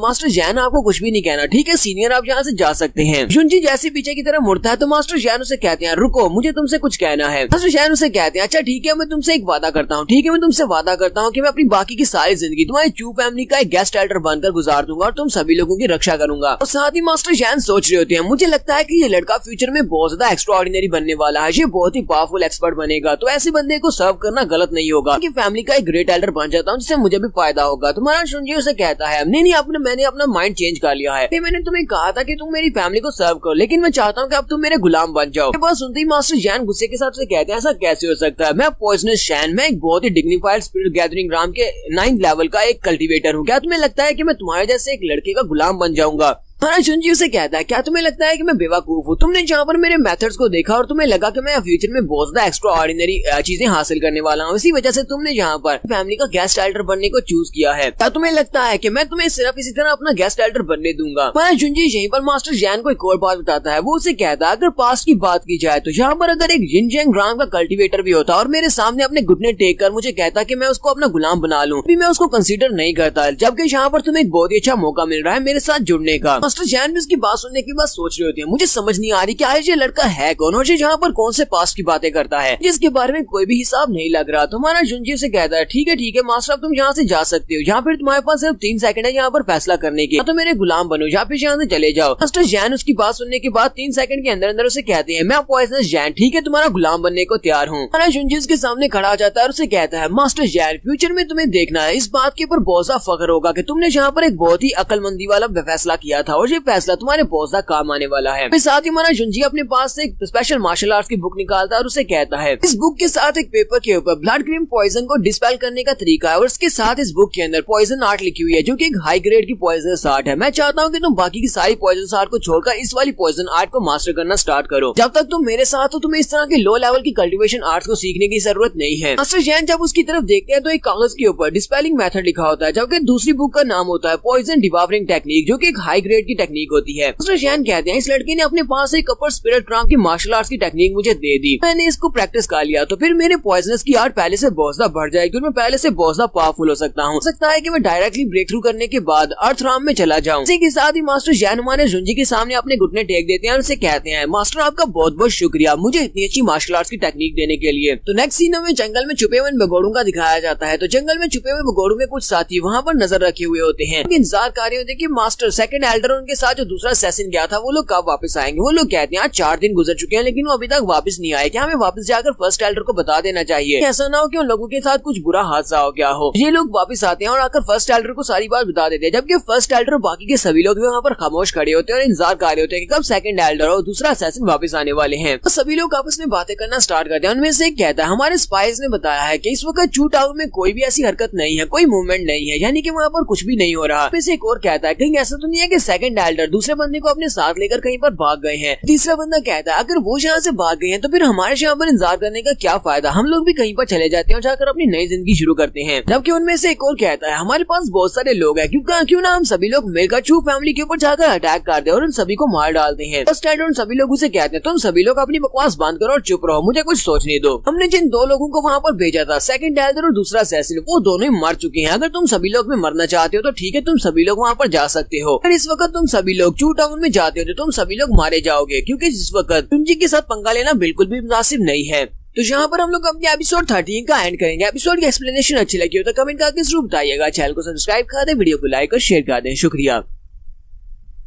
तो गाइस कैसे हम सब लोग स्वर्ड किंग के एपिसोड 14 के साथ हाजिर हो। तो लास्ट एपिसोड के एंड पे हमने देखा था एल्डर अपने लोगों से कह रहे होते हैं कि सेकंड एल्डर और उसके साथ दूसरा सेशन दोनों मर चुके हैं। अगर तुम सभी लोग इस वक्त चू फैमिली में जाते हो जाकर उनके ऊपर अटैक करते हो तो तुम सभी लोग भी मारे जाओगे, इसी वजह से मैं तुम सभी को वहाँ पर जाने का मशवरा नहीं दूंगा। थर्ड एल्डर कहते हैं जब हम लोगों ने अपने असैसिन्स को वहाँ पर भेजा था इससे पहले हम लोगों ने अच्छी तरह से चेक किया था, चू फैमिली में कोई भी हिडन एक्सपर्ट नहीं था। तो फिर मुझे ये बताओ कि ये सब कुछ किसने किया होगा। हमारे सेकंड एल्डर और साथ में दूसरा बंदा वो दोनों स्पिरिट गैदरिंग राम के एक्सपर्ट थे और उन दोनों को किसने मारा है। फर्स्ट एल्डर थर्ड एल्डर से कहते हैं अगर तुम्हें अभी भी इस बात पर यकीन नहीं आ रहा तो तुम खुद वहाँ पर जाकर चेक कर सकते हो, उसके बाद देखना कि तुम वहाँ पर से वापस नहीं आ पाओगे, तुम वहीं पर मारे जाओगे। थर्ड एल्डर उसे कहते हैं मेरी कल्टीवेशन लेवल भी सेकंड एल्डर की कल्टीवेशन लेवल के बराबर है, अगर मैं वहाँ पर जाऊंगा तो मैं डेफिनेटली मारा जाऊंगा, मैं वहाँ पर क्यों जाने वाला हूँ। तो फर्स्ट एल्डर से कहता है फर्स्ट एल्डर अब आप ही बताएं कि हमें यहाँ पर क्या करना चाहिए, हमारे पास और कोई भी रास्ता नहीं है, अब हम लोगों को क्या करना चाहिए। बाकी ये सभी लोग भी चिल्लाकर कहते हैं हम सभी को कुछ ना कुछ तो करना है, हमें अपने सेकंड एल्डर का बदला भी लेना है। उस लड़के ने हमारे सेकंड एल्डर को मारा है तो हमें उसका बदला लेने के लिए वहाँ पर जाना पड़ेगा। एल्डर उन सभी लोगों की बातें सुनने के बाद फर्स्ट एल्डर उन सभी लोगों से कहते हैं मुझे लगता है कि इस वक्त हम लोग एक ही काम कर सकते हैं, हम लोग उसकी फायर स्पिरिट वेन के ऊपर कब्जा कर ले, तो उसके पास है फायर स्पिरिट फ्रूट वेन वाली जो वेन है उसको छीन लेते हैं। इसे नेक्स्ट सीन में कुछ दिनों के बाद का दिखाया जाता है। काफी दिनों के बाद हमारा जुंजी प्रैक्टिस कर रहा था, वो मास्टर जैन के साथ तलवारबाजी की प्रैक्टिस कर रहा था, जबकि मास्टर जैन अपने पॉइजन के साथ उसके ऊपर अटैक करते हैं। जुंजी उसके ऊपर अटैक कर रहा था तो वो जम करते पीछे की तरफ बढ़ती है। जुंजी फिर से अपनी तलवार के साथ उसके ऊपर अटैक करता है। जुंजी ने अपनी तलवार के सेकंड मूव को अनलॉक कर लिया हुआ है, तो सेकंड मूव को यूज करते हुए मास्टर जैन के ऊपर अटैक करता है, तो मास्टर जैन उसके अटैक को ब्लॉक करते हैं, वो अपनी फुल पावर को यूज करते हैं। जिसे कहता है मास्टर जैन तुम फिर से यहाँ पर हार गए हो। वो उसे कहता है मास्टर आपकी तलवारबाजी पहले से ज्यादा बेहतर होती जा रही है, आपकी तलवार तो एक थंडर की लाइटनिंग की तरह है, वैसे जैन यहाँ पर इसको ब्लॉक नहीं कर पाया, इसी वजह से मास्टर प्लीज मुझे माफ करना है। जुंजी से कहता है लोगों ने फाइट को स्टार्ट करने से पहले यहाँ पर रूल सेट किए थे, मैंने तुम्हें कहा था कि तुम मेरी कल्टीवेशन के बराबर अपनी कल्टीवेशन को सप्रेस करोगे और यहाँ पर अपनी फुल कल्टीवेशन को यूज नहीं करोगे, तुम यहाँ पर फाइट में फुल कल्टीवेशन को यूज कर रहे हो, क्या तुम यहाँ पर रूल्स को ब्रेक करना चाहते हो। मास्टर जैन उसे कहता है यंग मास्टर तकरीबन आधा महीना गुजर चुका है और आपकी प्रोग्रेस काफी ज्यादा तेजी के साथ बढ़ रही है, जिसकी वजह से मैं पॉइजन जैन यहाँ पर मैं अपनी फुल स्ट्रेंथ को यूज करते हुए आपके अटैक्स को ब्लॉक करता हूँ, क्योंकि अपनी हाफ कल्टीवेशन के साथ मैं आपकी अटैक्स को ब्लॉक नहीं कर सकता। जुंजी से कहता है क्या वाकई में तुम्हें ऐसे लगता है कि मैं पहले से ज्यादा स्ट्रॉन्ग हो गया हूँ। तो जैन उसे कहते हैं हाँ यंग मास्टर आप काफी ज्यादा स्ट्रॉन्ग हो गए हैं और मुझे लगता है कि जितने ज्यादा स्किल्स आपके पास हैं आप एक बॉडी टैम्परिंग के 8th लेवल के बंदे को भी आसानी से मार सकते हैं। उसे कहता है मैंने अभी रिसेंटली ब्रेक थ्रू किया है, अब मैं टैम्परिंग के 6th लेवल तक पहुंच चुका हूँ। तुमने ठीक कहा कि मैं बॉडी टैम्परिंग के 8th लेवल के बंदे को आसानी से मार सकता हूँ। वक्त उसकी वाइफ ल्यूजियांग वहाँ पर आ जाती है, उन दोनों से कह दिया ठीक है अब तुम दोनों यहाँ पर ब्रेक कर लो, मैं तुम लोगों के लिए फ्रूट्स लेकर आई हूँ, चलो जल्दी से इन फ्रूट्स को खा लो। जुंजी और साथ में मास्टर जैन वो लोग वहाँ पर फ्रूट्स को खाना स्टार्ट करते हैं। तो जुंजी फ्रूट्स को खाते हुए ल्यूजियांग से कहता है ल्यूजियांग मुझे अपनी कल्टीवेशन के बारे में बताओ कि तुम्हारी कल्टीवेशन कैसी चल रही है। तुमने अभी तक अपनी मास्टर स्पिरिट को एक्टिवेट किया या नहीं? उसे कहती है नहीं, अभी तक तो बिल्कुल भी नहीं। जुनजी सोच रहा होता है ऐसा क्या है की वजह से ये अपनी मास्टर स्पिरिट को मटेरियलाइज नहीं कर पा रही, क्योंकि अब तो इसके पास कल्टीवेशन भी है और साथ में इसकी कॉन्सेंट्रेशन भी काफी ज्यादा बेहतर हो चुकी है। फिर यहाँ पर अपनी मास्टर स्पिरिट को मटेरियलाइज क्यों नहीं कर पा रही? तो लियूसियांग आगे बढ़ती है और जुनजी से कहती है जुनजी मुझे इस बात से फर्क नहीं पड़ता कि मैं जहाँ पर अपने आप को कल्टीवेट कर पाती हूँ या नहीं, मैं मास्टर स्पिरिट को मटेरियलाइज कर पाती हूँ या नहीं, मैं तुम्हारे साथ हूँ और यही बात मेरे लिए बहुत ज्यादा खुशी की है। मैं तुम्हारे साथ हमेशा के लिए रहना चाहती हूँ। और हमारा जुनजी से फिर से गले से लगा लेता है। नेक्स्ट सीन में फिर से उसी केव का दिखाया जाता है। तो हमारा जुनजी अपने साथ जाहू और साथ में मास्टर जैन को लेता है और ये सभी लोग उस केव के अंदर चले जाते हैं। जब ये लोग केव में पहुंचते हैं तो मास्टर जैन उनसे कहते हैं ये क्या फ्लेमहार्ट फ्रूट के अंदर से जो मिस्ट निकल रही थी अब वो नहीं निकल रही, इसका बात का क्या मतलब है? वो मिस्ट कहाँ पर चली गई? ये उसे कहता है क्योंकि वो फ्लेमहार्ट फ्रूट पक चुका है, इसी वजह से वहाँ पर से मिस्ट गायब हो गई है। देखने के बाद मास्टर जैन बहुत ज्यादा हैरान होते हैं और कहते हैं ऐसा कैसे हो सकता है, इसे तो पकने में कभी कम से कम अभी 10 साल का अर्सा बाकी था। तुम्हारा जुनजी आगे बढ़ जाता है, जाकर उसके फ्रूट्स को तोड़ना स्टार्ट करता है और कहता है बस कुछ ऐसी टेक्निक्स जिनको यूज करते हुए मैंने इसके टाइम को बहुत ज्यादा तेज कर दिया और सिर्फ एक ही महीने में मैंने इन सारे के सारे फ्रूट्स को पका दिया है। अब हम लोग इन सारे के सारे फ्लेम हार्ट फ्रूट्स को आसानी से इस्तेमाल कर सकते हैं। और वो उन फ्रूट्स को उतारते हुए उन दोनों की तरफ फेंक रहा होता है। वो दोनों वहाँ पर अपनी अपनी झोलियां भर लेते हैं, जबकि मास्टर जैन अपनी टोपी के अंदर सारे फ्रूट्स को रख लेता है। उनसे कहता है आज के बाद हमारी चू फैमिली के साथ जो भी अच्छे से कंट्रीब्यूट करेगा हम उसे एक फ्लेम हार्ट फ्रूट गिफ्ट में देंगे। मास्टर जैन उसे कहते हैं ये क्या बात हुई, क्या तुम यहाँ पर वाकई में बाकी की फैमिलीज मेंबर्स को जो भी अच्छे से कंट्रीब्यूट करेगा उसे फ्लेम हार्ट फ्रूट देने वाले हो? लेकिन ये तो कुछ ज्यादा हो जाएगा, ये फ्रूट बहुत ज्यादा महंगे हैं। जाहू वहाँ पर कहता है हमारे मास्टर चूचे तो वाकई में बहुत ज्यादा महान इंसान है, ये यहाँ पर रिवार्ड में फ्लेम हार्ट फ्रूट दे रहे हैं जो कि बहुत ज्यादा कीमती है। जुनजी आगे बढ़ता है और उसे कहता है तुम्हें तो सिर्फ और सिर्फ यहाँ पर बातें करना आती हैं। और ये सभी लोग फिर से वहाँ पर हंसना शुरू कर देते हैं। उसी वक्त बाहर से गार्ड भागता हुआ अंदर आता है और उनसे कहता है मास्टर बहुत ही बुरा हुआ, जल्दी से मेरे साथ आए। जुनजी उसे कहता है अब क्या हो गया? वो उसे कहता है बाहर काफी सारे लोग आ चुके हैं, वो बहुत सारे लोग हैं जिनमें आपकी फैमिली के कुछ एल्डर्स भी है। वो सभी लोग यहाँ पर आकर उन्हें बाहर आकर हमारी एंट्रेंस को घेर लिया है और उन लोगों ने हमारे गार्ड्स को भी मार दिया। जुनजी और जाहू हंसते हुए कहते हैं तो उसका मतलब बहुत सारे लोग यहाँ पर आकर माइनिंग वर्क करना चाहते हैं। और उनसे कहता है नहीं सर, वो लोग माइनिंग करने के लिए नहीं आए बल्कि वो हमारे फ्लेम हार्ट ट्री को यहाँ पर चोरी करने के लिए आए हैं। वो लोग हमारे क्रिस्टल्स को लूटने के लिए आए हैं। फिफ्थ एल्डर और थर्ड एल्डर भी उन लोगों के साथ हैं। हमारा जुनजी कहता है तो फाइनली लगता है कि चू फैमिली के उन भगोड़ों को सजा देने का वक्त आ चुका है। रहा नहीं गया और वो सभी लोग मरने के लिए यहाँ पर पहुंच आए हैं। जैन अपने यंग मास्टर से कहता है यंग मास्टर क्या आप चाहते हैं कि मैं बाहर जाकर एक्शन लूं? तो जुनजी उसे कहता है नहीं, तुम्हें ये सब कुछ करने की जरूरत नहीं है, जब मैं तुम्हें वहाँ पर इशारा दूंगा तभी तुम्हें वहाँ पर आना होगा। तुम्हारा जुनजी बाहर आता है। फिफ्थ एल्डर और थर्ड एल्डर अपने साथ बाकी के कई फैमिलियों के पैट्रियार्च को लेकर आए होते हैं। इनके साथ पूरी 10 फैमिलीज होती हैं। ये इन सारी फैमिलीज के लोगों को अपने साथ यहाँ पर लेकर आए होते हैं और वहाँ पर इन्होंने सारे गार्ड्स को मार दिया होता है। वक्त केव के अंदर से हमारा जुनजी बाहर की तरफ निकलता है तो फर्स्ट एल्डर उसे कहते हैं जुनजी तो फाइनली तुम यहाँ पर बाहर निकलने को तैयार हो गए, क्या तुम देख रहे हो मेरे साथ यहाँ पर कितने सारे लोग हैं, इसका मतलब यह है कि आज तुम्हारी यहीं पर कब्र बनने वाली है। तब हमारा जुनजी इसका मजाक उड़ाते हुए कहता है मुझे तो लगा था कि यहाँ पर कुछ पावरफुल लोग आए होंगे, लेकिन यहाँ पर तो कुछ बहुत ज्यादा बेशर्म लोग हैं जिनको घर से निकाल दिया गया है। उनके पास तो अपना घर भी नहीं है और तुम लोग यहाँ पर मुझे मारने के लिए चले आए हो। यहाँ पर लिंक फैमिली के जो पैट्रियार्च होता है वो बाकी सभी से ज्यादा एरोगेंट होता है। वो हंसना शुरू कर देता है और कहता है बुड्ढे घूसट कहेंगे, ये देखो इस लड़के ने तुम्हारी कितनी ज्यादा इंसल्ट कर दी।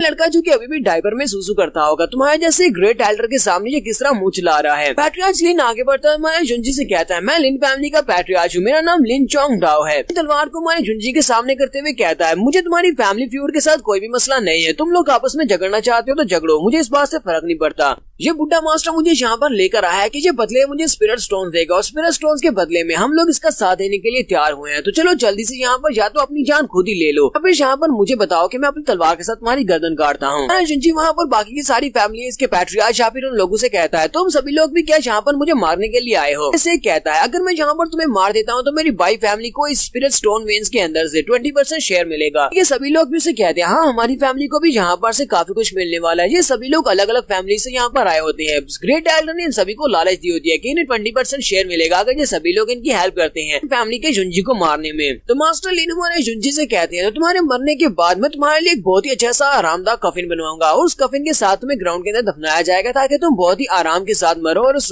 कफिन के अंदर अपनी जिंदगी गुजार दो। तो मुझे जहाँ से काफी सारा शेयर मिलने वाला है। सभी लोग भी वहाँ पर हंसना शुरू कर देते हैं। जुनजी उन सभी की तरफ देख रहा होता है और सोच रहा होता है कुछ अर्सा पहले तक ये सभी फैमिलीज हमारी चू फैमिली के अंडर हुआ करती थी और चू फैमिली की वफादार थी, लेकिन आज देखो यहाँ पर ये लोग हमारी चू फैमिली के खिलाफ हो गए और सिर्फ कुछ ही पैसों के लिए ये लोग हमारी चू फैमिली के गद्दार बन चुके हैं। हमारा जुनजी उन सभी लोगों से कहता है तो तुम सभी लोग यहाँ पर मुझे मारना चाहते हो तो फिर ठीक है, तो ठीक है, फिर जल्दी से आगे बढ़ो और देखते हैं कि कौन यहाँ पर पहले मुझे मार पाता है। तो सभी लोग जुंजी की बात सुनने के बाद पहले थोड़ी देर के लिए घबरा जाते हैं, फिर साथ ही वो हंसना शुरू कर देते हैं और कहते हैं इस बेवकूफ लड़के को अभी भी लगता है कि यहाँ पर हम सभी को मार सकता है। इसे पता भी है कि ये मरने वाला है क्योंकि हमारे सामने ये कुछ भी नहीं कर पाएगा। हम सभी लोग बहुत ज्यादा हैं। बाकी सभी लोग वहाँ पर खड़े होकर हंस रहे होते हैं या फिर सोच रहे होते हैं। उसी वक्त फर्स्ट एल्डर बड़ी स्पीड से आगे बढ़ते हैं और वो अपनी मार्शल स्पिरिट अपने स्पीयर को रिलीज करते हैं और उसके साथ हमारे जुंजी के ऊपर अटैक करते हैं। जैसे वो हमारे जुंजी के करीब पहुंच जाते हैं उसी वक्त उन्हें पीछे से चिल्लाने की आवाज आती है। उनके बहुत सारे लोग वहाँ पर की वजह से नीचे गिर जाते हैं और वहीं पर मर जाते हैं। फर्स्ट एल्डर भी वहीं पर रुक जाते हैं और कहते हैं अब यहाँ पर क्या हो रहा है। तो उसी वक्त पॉइजन जैन उन सभी के सामने अपीयर होते हैं। वो सभी लोग बहुत ज्यादा घबरा जाते हैं और कहते हैं ऐसा कैसे हो सकता है, ये विशिष्ट कैरेक्टर यहाँ पर क्या कर रहा है, ये तो पॉइजनस जैन है। जैन का यहाँ पर क्या काम है? पता तो नहीं है कि यहाँ पर किसी अच्छे इरादे से आया क्योंकि इसने हमारे पहले 4 लोगों को मार दिया है। हमारे फर्स्ट एल्डर उसके सामने अपने रवैया को बदलते हुए उसके सामने ग्रिड करते हुए कहते हैं एक लंबे अरसे से मास्टर जैन के बारे में सुन रखा है कि आप पॉइजनस आर्ट के बहुत ज्यादा माहिर हैं, लेकिन आज पहली बार अपनी आंखों के साथ आपको यहाँ पर देख रहा हूँ। क्या मैं जान सकता हूँ कि आपके यहाँ पर आने का मकसद क्या है? मास्टर जैन उसके पास से चुपचाप आगे गुजर जाते हैं और जाकर सीधा हमारे जुंजी के सामने झुकते हुए से ग्रीट करते हैं और कहते हैं मास्टर प्लीज मुझे माफ करना, यहाँ पर आपके इशारे को समझने में गलती कर दी और यहाँ पर पहले ही उन 3 लोगों को मार दिया। जुंजी उसे कहता है कोई बात नहीं, जबकि हमारे फर्स्ट एल्डर और उसके साथ पैट्रियार्च लीन वो दोनों ही बहुत ज्यादा घबरा जाते हैं और कहते हैं ऐसा कैसे हो सकता है। मास्टर जैन जो कि एक बहुत ही पावरफुल कल्टिवेटर है जो कि किसी को भी ऐसे ही मार देता है, यहाँ पर जुंजी के सामने क्यों झुक रहा है और उससे ग्रीट क्यों कर रहा है? क्या वाकई में इस लड़की ने मास्टर जैन को अपना गुलाम बनाया हुआ है? हमारा जुंजी अपने चू पेंगटियान से कहता है चू पेंगटियान, अपनी क्लैन मीटिंग में मैंने तुम्हें बख्श दिया था। मैंने उस वक्त तुम्हें जान से नहीं मारा क्योंकि तुम हमारी फैमिली के ग्रेट एल्डर हो, इसी वजह से मैंने तुम्हें नहीं मारा था। लेकिन इस बार मैं तुम्हें बिल्कुल भी माफ नहीं करूंगा क्योंकि तुमने यहाँ पर मेरे खिलाफ साजिश की। तुम पहले भी मुझे मारने के लिए असैसिन्स को भेज चुके हो और अब तुम खुद यहाँ पर मुझे मारने के लिए आए हो। फर्स्ट एल्डर जोर जोर से हंसना शुरू कर देते हैं और कहते हैं लड़के तुम्हारे कहने का मतलब यह है कि तुम हमें मार सकते थे लेकिन तुमने हमें मारा नहीं। फिर ठीक है, मैं भी यहाँ पर तुम्हें एक बात कहता हूँ क्योंकि तुम हमारी फैमिली के यंग पैट्रियार्च हो, तो अपनी फैमिली के यंग पैट्रियार्च के हाथों से मरने से मुझे कोई भी एतराज नहीं है। तुम्हें लगता है कि तुम मुझे मार सकते तो तुम मुझे मार दो। साथ ही वो फिर से अपने भाले के साथ हमारे जुंजी के ऊपर अटैक करने के लिए आगे बढ़ते हैं। जैसे ही वो अपने भाले से उसके ऊपर अटैक करते हैं मास्टर पॉइजन जैन उसके सामने खड़े हो जाते हैं और उसके अटैक को ब्लॉक करते हैं। साथ ही उसके ऊपर अटैक करते हैं जिसकी वजह से फर्स्ट एल्डर वहीं पर नीचे गिर जाते हैं। बाकी के सभी लोग भी बहुत ज्यादा घबरा जाते हैं और कहते हैं ये क्या, फर्स्ट एल्डर का क्या हुआ? मगर सेकंड एल्डर भी अपनी तलवार लेकर आगे बढ़ते हैं जैन के ऊपर अटैक करने के लिए, लेकिन मास्टर जैन उसके ऊपर भी अटैक करते हैं और उसका ब्लड भी बहता है और वहीं पर मर जाता है। वो दोनों को यहाँ पर मार देते हैं जबकि बाकी के सभी फैमिली मेंबर्स बहुत ज्यादा घबरा जाते हैं। और यहाँ पर हम लोग अपनी एपिसोड 14 का एंड करेंगे। एपिसोड की एक्सप्लेनेशन अच्छी लगी हो तो कमेंट करके जरूर बताइएगा। चैनल को सब्सक्राइब कर दें, वीडियो को लाइक और शेयर कर दें। शुक्रिया।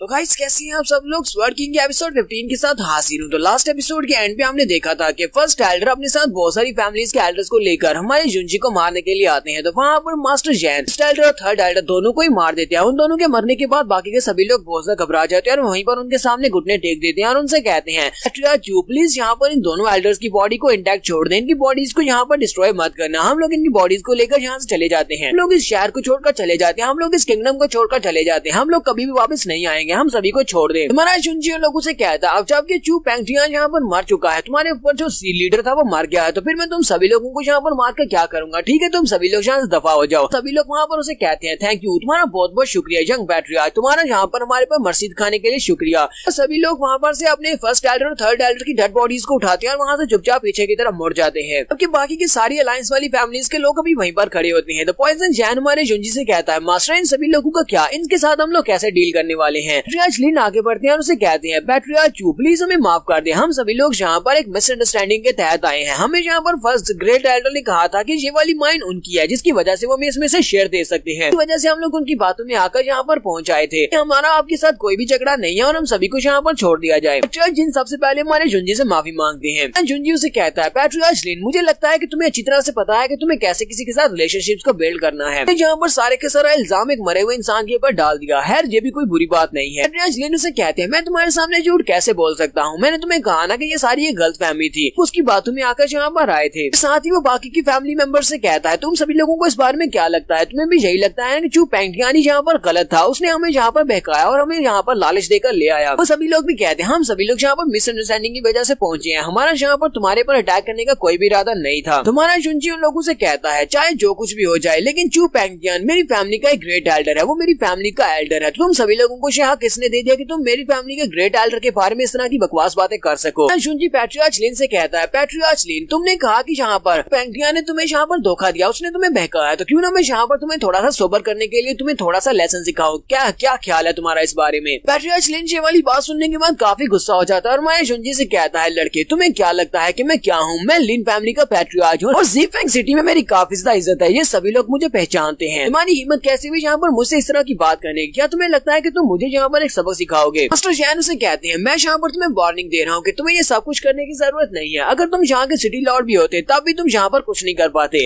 तो पैट्रियार्च लिन उनके पर अटैक करने के लिए आगे बढ़ते हैं और कहते हैं, अपनी बकवास बंद करो, अपना मुंह कम चलाओ और मेरे साथ अगर फाइट करनी है तो फिर फाइट करो। ऐसे अपनी तलवार को घुमाकर पॉइजन जैन के ऊपर अटैक करता है। पॉइजन जैन आगे बढ़ता है और उसके पेट में एक जबरदस्त पंच मारता है। वो पंच इतना पावरफुल होता है पैट्रियार्च लिन पीछे की तरफ जाकर गिरता है। मास्टर जैन ने यहाँ पर एक स्पेशल टेक्निक को यूज किया है और उसके बाद वो फिर से उसके ऊपर अटैक करने के लिए आगे बढ़ता है और उसके साथ ही एक जबरदस्त किक मारता है जिससे वो फिर से जाकर अपने लोगों के पास जाकर गिरता है। तो मास्टर जैन उसे कहते हैं, पैट्रियार्च लिन, तुम तो यहाँ पर अपने पैरों पर खड़े भी नहीं हो पा रहे, क्या तुम्हें लगता है कि इतना काफी रहेगा? पैट्रियार्च लिन वहीं पर जख्मियों का नीचे गिर जाता है। शुनजी आगे बढ़ता है और उसे कहता है, पैट्रियार्च लिन, अब मुझे ये बताओ कि क्या तुम थोड़े बहुत सोबर हुए हो? क्या तुम्हें थोड़ी बहुत होश आ रही है या नहीं? पैट्रियार्च लिन वहीं पर बैठकर उसे कहता है, हाँ ठीक है, मुझे समझ आ गई, मैं मास्टर चू पेंगटियान के साथ खुद ही यहाँ पर आया था अपने मकसद हासिल करने के लिए, यानी कि अपना शेर लेने के लिए। तुम्हारा शुनजी उसे कहता है, तुम लोगों को पहले इस बारे में सोचना चाहिए कि इसका नतीजा क्या निकलेगा जब भी तुम लोग कोई काम करने के लिए निकलते हो, इसलिए अगली बार इस तरह की कोई भी गलती दोबारा नहीं होनी चाहिए। साथ ही हमारा शुनजी अपने पॉइजन जैन से कहता है, पॉइजन जैन आगे बढ़े और इस बंदे को मार डाले, पैट्रियार्च लिन को मार डाले। बाकी के सभी लोग बहुत ज्यादा घबरा जाते हैं जबकि पैट्रियार्च लिन वहीं पर नीचे झुक जाता है और माफी की भीख मांगना शुरू कर देता है। वो कहता है, हाँ मुझसे गलती हुई है, प्लीज मुझे माफ कर दे, मैं पैट्रियार्च चू से यहाँ पर माफी की भीख मांगता हूँ, प्लीज प्लीज मुझे माफ कर दे, हम लोग अपनी अलायंस को दोबारा से बना लेते हैं, मुझे एक मौका दे, मैं आपकी चू फैमिली के साथ इस तरह की अलायंस बनाऊंगा कि चाहे आपके साथ लाइफ एंड डेथ की बात क्यों ना हो, हम लोग हमेशा आपके साथ खड़े होंगे। हमारा शुनजी से कहता है, क्या तुम्हें लगता है कि मुझे तुम्हारी अलायंस की जरूरत है? क्या तुम्हें लगता है कि तुम्हारी लिन फैमिली इस लायक है कि मेरी चू फैमिली के साथ एक अलायंस बना सके? वो फिर से मास्टर जैन से कहता है, मास्टर जैन इसको मार डाले। पैट्रियार्च लिन चिल्लाकर कहता है, जरा रुको रुको, अभी मुझे मत मारना। वो उसे कहता है, मेरी लिन फैमिली हमेशा के लिए तुम्हारे सामने सबमिट करने को तैयार है, आज के बाद से मेरी लिन फैमिली तुम्हारे अंडर रहेगी, तुम्हारी चू फैमिली जहाँ पर मुझे अपने ऑर्डर्स देगी और मैं अपने ऑर्डर्स को फॉलो करूंगा। पैट्रियार्च जैन वहाँ पर कुछ ज्यादा बेचारा रोना शुरू कर देता है और वो शुनजी से कह रहा होता है कि प्लीज हमें माफ कर दो, हम लोग तुम्हारे सामने सबमिट करने को तैयार है और हमारी फैमिली हमेशा के लिए तुम्हें सर्व करेगी। ये उसके सामने आकर खड़ा हो जाता है और उसे कहता है, क्या तुम्हें वाकई में ऐसा लगता है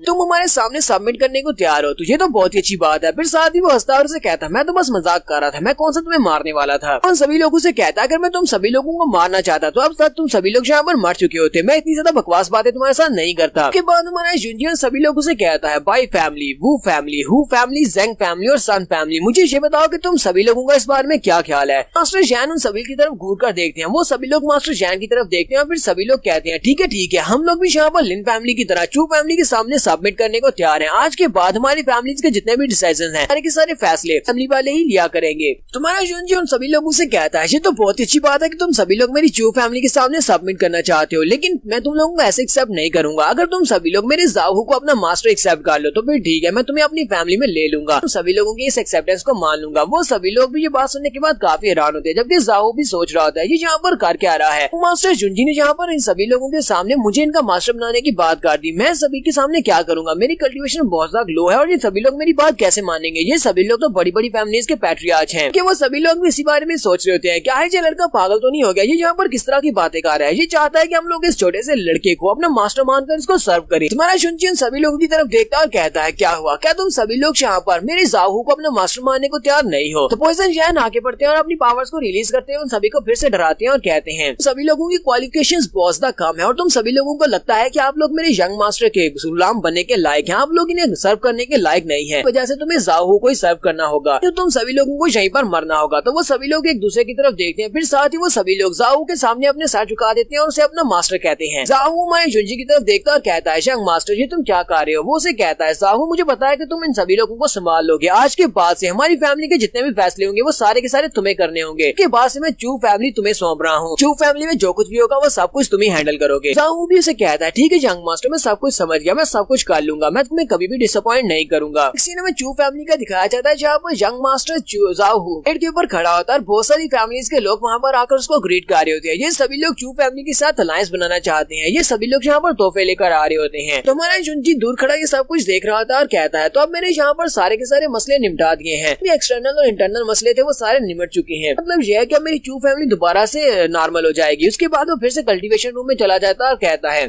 जुंजी कहता है जबकि मैंने अपनी फैमिली की मैनेजमेंट जाहू और साथ में मास्टर जैन के हवाले कर दिया है तो अब मुझे अपनी फैमिली के लिए ज्यादा परेशान होने की जरूरत नहीं है। मेरी फैमिली जो कि पहले डिक्लाइन में जा रही थी अब ये बहुत ही जल्दी राइज करेगी। जुंजी कहता है मुझे कल्टीवेट करके अपनी स्ट्रेंथ को बढ़ाना होगा क्योंकि मेरे पास बहुत ही कम समय बचा है। जुंजी अपने पास से फ्लेम हार्ट फ्रूट को निकालता है और उस फ्रूट को निकाल कर खा जाता है और कहता है हार्ट फ्रूट को सिर्फ और सिर्फ एक ही बार यूज किया जा सकता है। इसके साथ मैं सिर्फ एक ही ब्रेक थ्रू को कंप्लीट कर सकता हूँ, लेकिन मुझे यहाँ पर और ज्यादा ब्रेक थ्रू करने हैं ताकि मैं जल्दी से जल्दी कल्टीवेशन को बढ़ा सकूं। हमारा जुंजी 3 दिन तक अपने रूम में बैठकर कल्टीवेट करता है। बाहर का सीन दिखाते हैं अब वो मास्टर जैन के साथ प्रैक्टिस कर रहा होता है। मास्टर जैन उसे कह रही होती है चलो ठीक है फिर से आ जाओ कि उसकी वाइफ ल्यूजियांग अपने हाथ में फूल लेकर बैठी होती है। अपने रूम से बाहर निकलता है तो वो सभी लोग भागते हुए उसके पास आते हैं। ल्यूजियांग उसे कहती है यंग मास्टर जुंजी तुमने तो यहाँ पर फिर से ब्रेक थ्रू कर लिया है। उसे कहता है हाँ मैंने फिर से ब्रेक थ्रू किया है। ल्यूजियांग उसे कहती है तुम तो बहुत ज्यादा ऑसम हो। फिर साथ ही उसे कहती है मैं तुम्हारे लिए चाय बनाकर लेती हूँ और वो चाय बनाने के लिए चली जाती है। जबकि हमारा जुंजी सोच रहा होता है मुझे लगता है कि मुझे ल्यूजियांग की हेल्प भी करना पड़ेगी क्योंकि ये अभी तक अपनी मार्शल सोल को मटेरियलाइज नहीं कर पा रही। एक बार मैं स्पिरिट गैदरिंग राम का एक्सपर्ट बन जाऊं यानी ब्रेक थ्रू करने के बाद अगले लेवल में पहुंच जाऊं के बाद मैं इसकी हेल्प कर पाऊंगा। तुम्हारा जुंजी उन लोगों से कहता है जाओहू मुझे कुछ दिनों के लिए यहाँ से जाना है, इसी वजह से मैं यहाँ पर इसके सारे मसले तुम्हारे पर छोड़कर जाने वाला हूँ। जाओहू से कहता है क्या तुम ज़ीफेंग सिटी जा रहे हो? जुंजी से कहता है नहीं मैं ज़ीफेंग सिटी में नहीं जा रहा बल्कि मैं ट्रेन करने के लिए किसी स्पेशल जगह के ऊपर जाने वाला हूँ। तो स्पेशल जगह के ऊपर जाने में काफी ज्यादा टाइम लगेगा और वापस आने में भी टाइम लगेगा। जुंजी मास्टर जैन से कहता है मास्टर जैन जब तक मैं वापस नहीं आता तब तक तुम्हें हमारे पूरी की पूरी चो फैमिली को अच्छे से प्रोटेक्ट करना होगा। कोई भी यहाँ पर आकर मुश्किल क्रिएट करने की कोशिश करता है तो मर्सी दिखाने की जरूरत नहीं है, उसको मार डालना। मास्टर जैन उसे कहते हैं यंग मास्टर जैसे तुमने कहा बिल्कुल वैसा ही होगा। ल्यूजियांग भी भागती हुई वहाँ पर आती है और उसे कहती है क्या तुम वाकई में फिर से जाने वाले हो? क्या तुम लंबे अरसे के लिए जाने वाले हो? जुंजी से कहता है नहीं बस थोड़ी देर के लिए जाऊंगा, सिर्फ 2-4 महीनों के लिए जाने वाला हूँ। फिर साथ ही हमारा जुंजी से कहता है लेकिन तुम यहाँ पर रहोगी और मेरे घर का बहुत ही अच्छे से ध्यान रखना, ये हमारा घर है। तो कहती है हाँ क्यों नहीं, मैं तुम्हारे लिए अपने घर का बहुत ही अच्छे से ध्यान रखूंगी, तुम इस सबको मेरे ऊपर छोड़ दो। जुंजी बाहर जाने के पहले अपना रूप बदल लेता है तो वो लोग उसकी तरफ देख रहे होते हैं और उसे कहते हैं यंग मास्टर हम लोग तो तुम्हें पहचान ही नहीं पा रहे कि तुम कौन हो। और उसे कहता है मुझे नहीं पता था कि तुम्हें ये वाली स्पेशल आर्ट भी आती है। पॉइजन गैंग से कहते हैं मैं तो तुम्हें बिल्कुल भी पहचान नहीं पा रहा। जुंजी उन लोगों से कहता है इस बार मेरी ट्रिप एक बहुत ही टॉप सीक्रेट होने वाली है, मैं किसी ऐसी जगह पर जाने वाला हूँ जहाँ पर मैं नहीं चाहता कि कोई और मुझे देख ले, वजह से मैंने अपने रूप को बदला है। साथ ही वो ज़ीफेंग से कहता है ज़ीफेंग चलो फिर ठीक है अब मैं यहाँ से जा रहा हूँ। और वो सभी लोग उसे बाय बोलते हैं और उसे कहते हैं ठीक है तुम्हारी जर्नी बहुत ज्यादा सेफ हो अब जाओ। हमारा जुंजी वहाँ से उनको छोड़कर आगे की तरफ चल पड़ता है। हमारा जुंजी पिंक माउंटेन के ऊपर जाता है जहाँ पर हिडन ड्रैगन पीक होती है। वो एक पहाड़ के ऊपर चढ़ता है जहाँ पर उसे पता होता है कि वो केव है और उस केव के अंदर जाकर वो स्पेशल तलवार को ढूंढने वाला है। जुंजी कहता है लास्ट टाइम तो वो केव मुझे यहीं पर मिली थी, अभी मुझे यहीं पर जाना है। वो एक रस्सी के साथ लटका होता है और वहीं पर उसे एक बड़ा सा स्पिरिट ईगल दिखाई देता है जो कि हवा में उड़ रहा होता है। जुंजी कहता है ये वाले बर्ड जो होते हैं ये बहुत ज्यादा खतरनाक होते हैं, जब ये आपको देख लेते हैं तो ये आपका पीछा नहीं छोड़ते। इनका बसेरा इस क्लिफ के टॉप के ऊपर है इसलिए मुझे जल्दी करना होगा कहीं मैं इसकी नजर में ना आ जाऊं। हमारा जुंजी जल्दी से रस्सी के साथ नीचे की तरफ उतरता है और वहाँ पर उस केव के ऊपर पहुंच जाता है जहाँ पर उसे सामने वो केव दिखाई देती है। जुंजी कहता है लगता है कि मैं यहाँ पर पहुंच चुका हूँ तो यही वो केव है जिसके अंदर से मुझे वो सारा ट्रेजर मिलेगा। तो यहाँ पर हम लोग अपनी एपिसोड 15 का एंड करेंगे। एपिसोड की एक्सप्लेनेशन अच्छी लगी तो कमेंट करके जरूर बताइएगा। चैनल को सब्सक्राइब कर दें, वीडियो को लाइक और शेयर कर दें। शुक्रिया।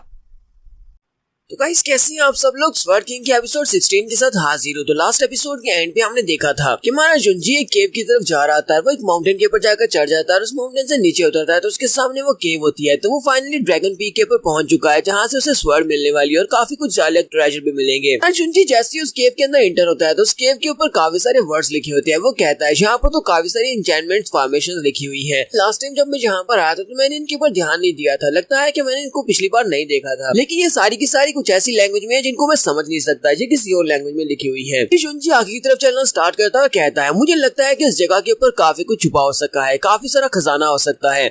तो इसीलिए मुझे इसे प्रॉपर्ली एक्सप्लोर करना होगा। तो वो चलते हुए जैसे उस केव के अंदर जाता है तो वो केव अंदर से काफी बड़ी होती है और वहाँ पर नीचे एक झरना भी गिर रहा होता है और वहाँ पर सामने दो टेम्पल्स भी होते हैं। तो हमारा जुंजी कहता है लास्ट टाइम बिल्कुल इसी तरह का सीन था, मुझे जो चाहिए वो इस वक्त इस टेम्पल के अंदर है। तो वो सीधा जाकर उस टेम्पल के दरवाजे के सामने खड़ा हो जाता है और कहता है तो फिर ठीक है, आप देखते हैं क्या मुझे वो चीज यहाँ से मिलती है या नहीं। वो उस टेम्पल के दरवाजे को ओपन करता है तो वहाँ पर उसे सामने वो तलवार दिखाई देती है। जुंजी कहता है तुझे तो वही तलवार है, स्पेस सेवरिंग स्वर्ड। हमारा जुंजी में बताता है कि इस तलवार को जिस भी बंदे ने बनाया था वो एक बहुत बड़ा बेवकूफ था, क्योंकि उस तलवार को इसने एक बहुत ही स्पेशल मटेरियल के साथ बनाया है, लेकिन फिर भी इस मटेरियल को इस तरह से ट्रीट नहीं किया जिस तरह इसको ट्रीट किया जाना चाहिए था। उसने इस तलवार को इस तरह बना दिया, क्योंकि अगर यहाँ पर इसको कोई बहुत ही अच्छा ब्लैक स्मिथ इसको फोर्ज करता इस मेटल की मदद से तो इस तलवार को एक किंग लेवल का आर्टिफैक्ट बनाया जा सकता था। लेकिन जिस बेवकूफ ने इस तलवार को बनाया है उसने इसको बहुत ही लो लेवल की तलवार बना दिया। और साथ ही हमारा जुंजी अपनी तलवार को भी वहाँ पर बाहर निकालता है। हमारा जुंजी अपनी स्पिरिट स्वॉर्ड को निकाल कर साथ उसको मर्ज करने की कोशिश करता है। वहाँ पर जबरदस्त लाइट निकलती है, वो दोनों तलवारें आपस में मर्ज होना स्टार्ट होती है। तो जबरदस्त एनर्जी निकलने के बाद हमारे जुंजी की बॉडी के अंदर भी काफी सारी एनर्जी जाती है। थोड़ी देर के बाद हमारा जुंजी सब में सक्सेसफुल रहता है। जुंजी कहता है यहाँ पर इस तलवार को अपनी तलवार के साथ मर्ज कर लिया है, उसकी अपनी तलवार लेवल अप हो जाती है। उसके बाद हमारा जुंजी अपनी तलवार को अपने पास वापस बुलाता है। जुंजी कहता है हालांकि इस तलवार को एक बेवकूफ ने बनाया था और इसको बहुत ही लो लेवल की तलवार बनाया था, लेकिन फिर भी इसके अंदर बहुत ज्यादा पावर है, क्योंकि इसके ऊपर जो मटेरियल्स यूज किए हैं वो काफी ज्यादा स्पेशल मटेरियल्स हैं। फ्यूचर में अगर मुझे और ज्यादा मटेरियल्स मिलते हैं तो उन सारे मटेरियल्स को भी मैं अपनी स्वर्ड के साथ मिलाकर अपनी स्वर्ड को और ज्यादा अपग्रेड कर सकता हूँ। साथ ही वो कहता है लेकिन मेरी कल्टीवेशन इस वक्त काफी ज्यादा लो है, इस कल्टीवेशन के साथ मैं और कुछ नहीं कर सकता। इस तलवार की पावर को कंट्रोल कर पाना भी काफी ज्यादा मुश्किल है, चलो इसको आजमा कर देखते हैं। और हमारा जुंजी अपनी तलवार को लेकर सामने झरने के पास खड़ा हो जाता है और अपनी तलवार को उठाता है और सामने की तरफ एक स्लैश लगाता है। वो तलवार को घुमाते हुए सामने की तरफ एक स्लैश लगाता है। तो उस तलवार की पावर ज्यादा होने की वजह से पर सामने की तरफ एक एनर्जी वेव निकलती है, वो इतनी ज्यादा पावरफुल होती है कि वो वहाँ पर पानी को भी दो हिस्सों में चीर देता है। पानी को दो हिस्सों में चीरता है तो हमारा जुंजी सामने की तरफ ही देख रहा है, तो उसे महसूस होता है कि पानी के अंदर कुछ है। वो कहता है ऐसा कैसे हो सकता है, पानी के अंदर तो एक फॉर्मेशन है। उसके स्ट्राइक की वजह से पानी के अंदर जो फॉर्मेशन होती है उसके एक्टिवेट होने की वजह से वहाँ पर एक मैकेनिज्म एक्टिवेट होता है, जिसकी वजह से उसके सामने एक और फॉर्मेशन अपीयर होती है। हमारा जुंजी इस फॉर्मेशन को देखकर काफी हैरान होता है। वो कहता है ये तो 9 एसेंस फ्यूजन स्टार फॉर्मेशन है, ये एक बहुत ही स्पेशल फॉर्मेशन है। नहीं लगा था कि मैं इस तरह के रिमोट एरिया में इस तरह की एक स्पेशल फॉर्मेशन को देख पाऊंगा। जुंजी ने स्पेशल फॉर्मेशन को पहले भी देखा हुआ है, क्योंकि ये बहुत ही पावरफुल फॉर्मेशन है। इसी वजह से जुंजी ये कह रहा है कि ये यहाँ पर नहीं होनी चाहिए थी। तो जुंजी हमें इस फॉर्मेशन के बारे में बताता है कि ये ग्रेड 8 की बहुत ही पावरफुल फॉर्मेशन है, जिसको बाहर से तोड़ पाना बहुत ज्यादा मुश्किल है। फिर साथ ही वो उस फॉर्मेशन के ऊपर हाथ रखता है और कहता है लगता है कि ये फॉर्मेशन कई हजार साल से यहाँ पर है, जिसकी वजह से ये बहुत ज्यादा कमजोर हो चुकी है और मैं अपनी करंट स्ट्रेंथ के साथ ही इसको ओपन कर सकता हूँ, जो तो बहुत ही अच्छी बात है। हमारा जुंजी अपने दोनों हाथों को उसके ऊपर रखता है और उसको ओपन करने की कोशिश करता है, और उसे अपनी सोल एनर्जी को यूज करना पड़ेगा। इसी के साथ ही वो उस फॉर्मेशन को ओपन कर लेगा। नेक्स्ट सीन हमें शुई फैमिली का दिखाया जाता है, क्योंकि दूसरी तरफ चू फैमिली के लोग तरक्की कर रहे हैं। इसी वजह से शुई फैमिली वालों को बहुत ज्यादा मिर्ची लग रही है। सभी फैमिली मेंबर्स और उनके दूसरी फैमिलीज के मेंबर्स जो कि उनके साथ जुड़े हुए हैं वो सारे उनके पास आते हैं। शुई पैट्रियार्च के पास आकर बैठकर बातें कर रहे होते हैं। लोग कहते हैं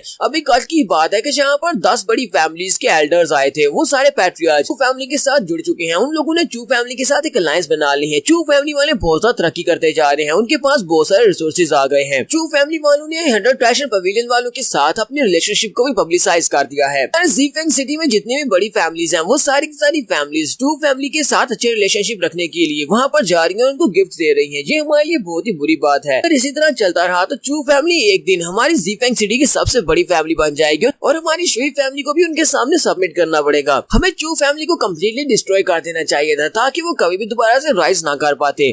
तो शुई फैमिली के पैट्रियार्च का छोटा भाई भी वहीं पर होता है। वो अपने पैट्रियार्च से कहता है पैट्रियार्च ये वाला केस बहुत ज्यादा सेंसिटिव है। दरअसल पहले तक तो चू फैमिली में कुछ भी नहीं था। चू फैमिली अपने आप में फाइट कर रही थी कि उसके बाद जब वहाँ पर चू जिंगजुन ने कमांड संभाली और तीनों एल्डर्स को निकाल दिया, उसके बाद से इनकी फैमिली बहुत ज्यादा राइज करती जा रही है। अंडर ट्रेजर पवेलियन के साथ इनकी पार्टनरशिप की वजह से इनको बहुत सारे रिसोर्सेज मिले हैं। इसी पार्टनरशिप के बाद से उनके पास काफी सारी फैमिलीज आ रही है जो की उनके सामने सबमिट कर रही है। चू फैमिली के पैट्रियार्च उनसे कहते हैं चू फैमिली के पास उनका पैट्रियार्च नहीं था, इसी वजह से हमें लगा था कि हमें उनके ऊपर नजर रखने की जरूरत नहीं है, क्योंकि वो क्या उखाड़ लेंगे। हमने उनके ऊपर नजर नहीं रखी और देखो उन लोगों ने क्या उखाड़ लिया। क्या तुम लोगों को याद है कि कुछ महीने पहले 100 ट्रेजर पवेलियन वालों ने हमारी शुई फैमिली से अपने सारे नाते तोड़ दिए थे। अब तो मुझे लगता है कि ये सब कुछ भी चू फैमिली की वजह से ही हुआ है। चू फैमिली वालों ने उनसे ये कहा होगा, इसी वजह से 100 ट्रेजर पवेलियन ने हमसे नाता तोड़ा है। पैट्रियार्च का भाई उसे कहता है क्या तुम्हें वाकई में ऐसा लगता है कि चू फैमिली वालों ने ऐसा करवाया है? क्योंकि सभी लोग भी कहते हैं हाँ हमें भी ऐसा ही लगता है कि ऐसा ही हुआ होगा, क्योंकि चू फैमिली वालों का उनके साथ काफी अच्छा रिलेशन है और हमारे साथ उनका दुश्मनी चल रही है। पैट्रियार्च उन लोगों से कहते हैं हम लोगों ने चू फैमिली की एबिलिटीज को बहुत ज्यादा इग्नोर किया है, इसी वजह से ये सब कुछ हो रहा है। नहीं पता था कि वो लड़का ये सब कुछ कर सकता है। अगर ऐसी बात है तो हम उस लड़के को पहले ही मार देते। उस लड़के के पास बहुत सारी एबिलिटीज है और उन लोगों को अपने वश में कर सकता है। कई बार इनकी बेटी जुइकियान भी आ जाती है। जुइकियान उन लोगों से कहती है आप लोगों को उसके बारे में इस तरह सोचने की जरूरत नहीं है। आप लोगों को लगता है कि ये सब कुछ उसी की प्लानिंग है। वो तो एक बहुत ही गरीब सा और कमजोर सा लड़का है। आपको उससे इस तरह डरने की जरूरत नहीं है। आपको उसके बारे में इस तरह बात करने की भी जरूरत नहीं है। तो फादर अपनी बेटी को देखकर बहुत ज्यादा खुश होते हैं और उसे कहते हैं जुइकियान तुम यहाँ पर आई हो, मुझे ये बताओ कि तुम्हारी कल्टीवेशन की प्रोग्रेस कैसी है। जुइकियान अपने फादर से कहती है फादर मैं बिल्कुल ठीक हूँ, कल्टीवेशन बहुत ही अच्छे से बढ़ रही है क्योंकि मैं ज़ीफेंग सिटी की सबसे बड़ी जीनियस हूँ, तो मेरी कल्टीवेशन तो बढ़ेगी ही। कि सभी लोग भी ये बात सुनते ही बहुत ज्यादा हैरान हो जाते हैं। फादर उसे कहते हैं क्या तुमने ब्रेक थ्रू कर लिया, क्या तुम वाकई में स्पिरिट गैदरिंग ग्राम के एक्सपर्ट बन चुकी हो। जुइकियान अपनी तारीफें करते हुए कहती है हाँ फादर मैंने पहले ही ब्रेक थ्रू कम्प्लीट कर लिया है। कुछ दिन पहले मैं ब्रेक थ्रू करने के बाद स्पिरिट गैदरिंग ग्राम के फर्स्ट लेवल पर पहुंच गई थी। मैंने अपने स्पिरिट गैदरिंग ग्राम को स्टेबलाइज कर लिया है। मुझे लगता है कि मैं बहुत ही जल्दी उस फर्स्ट ग्रेड की मार्शल आर्ट की technique triple 9 Z overlapping technique को भी मास्टर कर लूंगी। उसके फादर उसे कहते हैं ये तो बहुत ही अच्छी बात है, मेरी बेटी तो वाकई में एक जीनियस है। वो उसे कहते हैं अगर तुम अभी फैमिली कंपटीशन में हिस्सा लेती हो तो मुझे लगता है कि तुम 5 हाउसेज को ज्वाइन कर सकती हो, 5 मार्शल आर्ट्स हाउसेज को ज्वाइन कर सकती हो। विज्ञान भी अपनी तारीफें करते हुए कहती है फादर क्यों ना मैं यहाँ पर फर्स्ट प्लेस के लिए ट्राई करूँ क्योंकि मुझे लगता है कि मैं बाकी के सारे बच्चों से ज्यादा जीनियस हूँ। साथ ही वो उन सभी लोगों से कहती है आप सभी लोग शोई फैमिली के डिग्निफाइड एल्डर्स हैं। आप सभी लोगों को यहाँ पर किसी एक लड़के से इस तरह डरने की जरूरत नहीं है। आप सभी लोग उससे डरे हुए हैं। को उससे डरने की क्या जरूरत है जबकि वो सिर्फ और सिर्फ एक कचरा है। क्योंकि अगर इस तरह की बातें बाहर जाकर फैल गई कि हमारे सभी एल्डर्स एक लड़के से डरे हुए हैं तो जब वो ओपन सिलेक्शन होने वाली है तो उसमें मुझे लगता है कि मेरी इमेज के ऊपर बहुत ही बुरा असर पड़ेगा। फादर उसे कहते हैं हाँ तुमने बिल्कुल ठीक कहा जुएर, मैं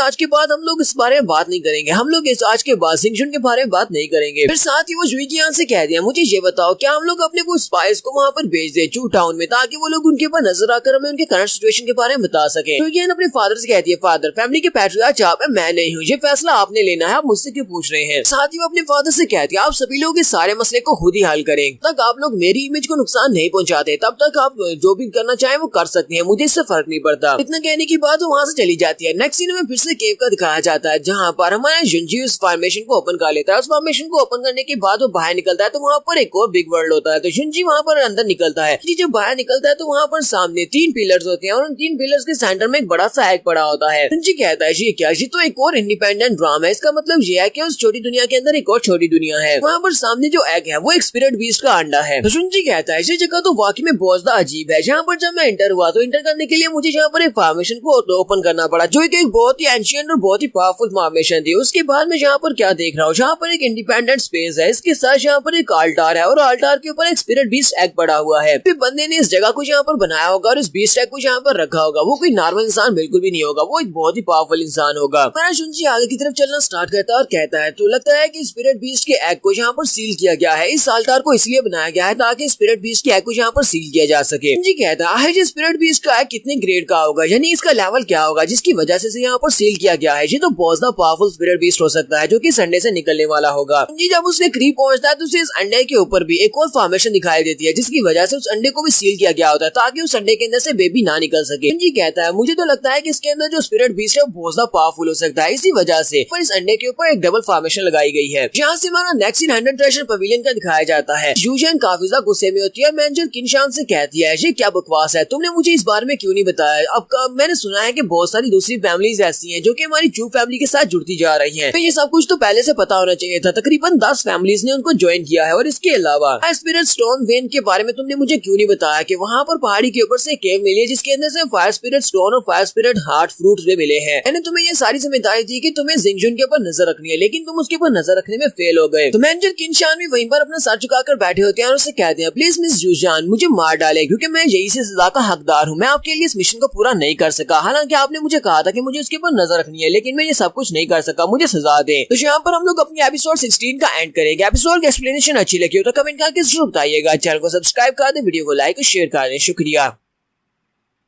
तो गाइस कैसे हैं आप सब लोग। स्वर्ड किंग के एपिसोड 17 के साथ हाजिर हो। तो लास्ट एपिसोड के एंड पे हमने अंडर ट्रेजर पवेलियन का सीन देखा था, जहां पर मैनेजर किनशान मिस जूजान से कह रहे होते हैं प्लीज मुझे सजा दे, मैं चू फैमिली के ऊपर नजर रखने में फेल रहा, मैं ये सब कुछ नहीं देख पाया कि वो लोग कितनी ज्यादा तरक्की कर चुके हैं। जूजान उसे कहती है जी सारे का सारा ब्लेम तुम्हारे पर नहीं डाला जा सकता, इसी वजह से मैं तुम्हें सजा नहीं दे रही। मैं भी यहाँ पर अभी तक उस लड़के के बारे में अंदाजा नहीं लगा पा रही कि चू फैमिली के लोग क्या कर सकती है। लड़के के पास बहुत सारी एबिलिटीज है और उन एबिलिटीज को यूज करते हुए वो ये सब कुछ कर रहा है और बहुत ही जल्दी चू फैमिली राइज करने वाली है। तो मैनेजर किनशान मिस जूजान से कहते हैं मिस जूजान आपको बताया ना कि वो जो केव उनको मिली थी जिसके अंदर स्पिरिट स्टोन वेन्स थी, अगर वो हमारे 100 ट्रेजर पवेलियन को मिला होता तो हम लोग उसको मैनेज नहीं कर पाते, क्योंकि बाकी की सारी फैमिलीज हमारे पर अटैक करती और हम सभी से वो छीनने की कोशिश करती। साथ ही उसके पास 10 बड़ी फैमिलीज है जिन लोगों ने उसके सामने सबमिट किया है। तो सभी लोग वाकई में ये सब कुछ नहीं कर सकते थे। चू फैमिली वालों ने इस सारे मसले को बड़ी आसानी के साथ हैंडल कर लिया। कहीं ऐसा तो नहीं है कि उनके पास किसी एक्सपर्ट की मदद है, कि उनकी फैमिली में तो कोई भी एक्सपर्ट नहीं है। कहीं ऐसा तो नहीं है कि उनके पास कोई गेस्ट एल्डर है। मिस जूजान उसे कह दिया ऐसा नहीं हो सकता, उनके पास कोई एक्सपर्ट कहाँ से आएगा, कि अगर उनके पास कोई एक्सपर्ट होता जिसकी मदद उनके पास होती तो वो कभी भी यहाँ पर अपनी प्रोफाइल को लो नहीं रखते, वो लो प्रोफाइल के साथ यहाँ पर नहीं रह रहे होते। यहाँ तक मेरा ख्याल है ये सारे का सारा जुंजी का प्लान है, उसने शुरुआत से ये सब कुछ प्लान किया हुआ था।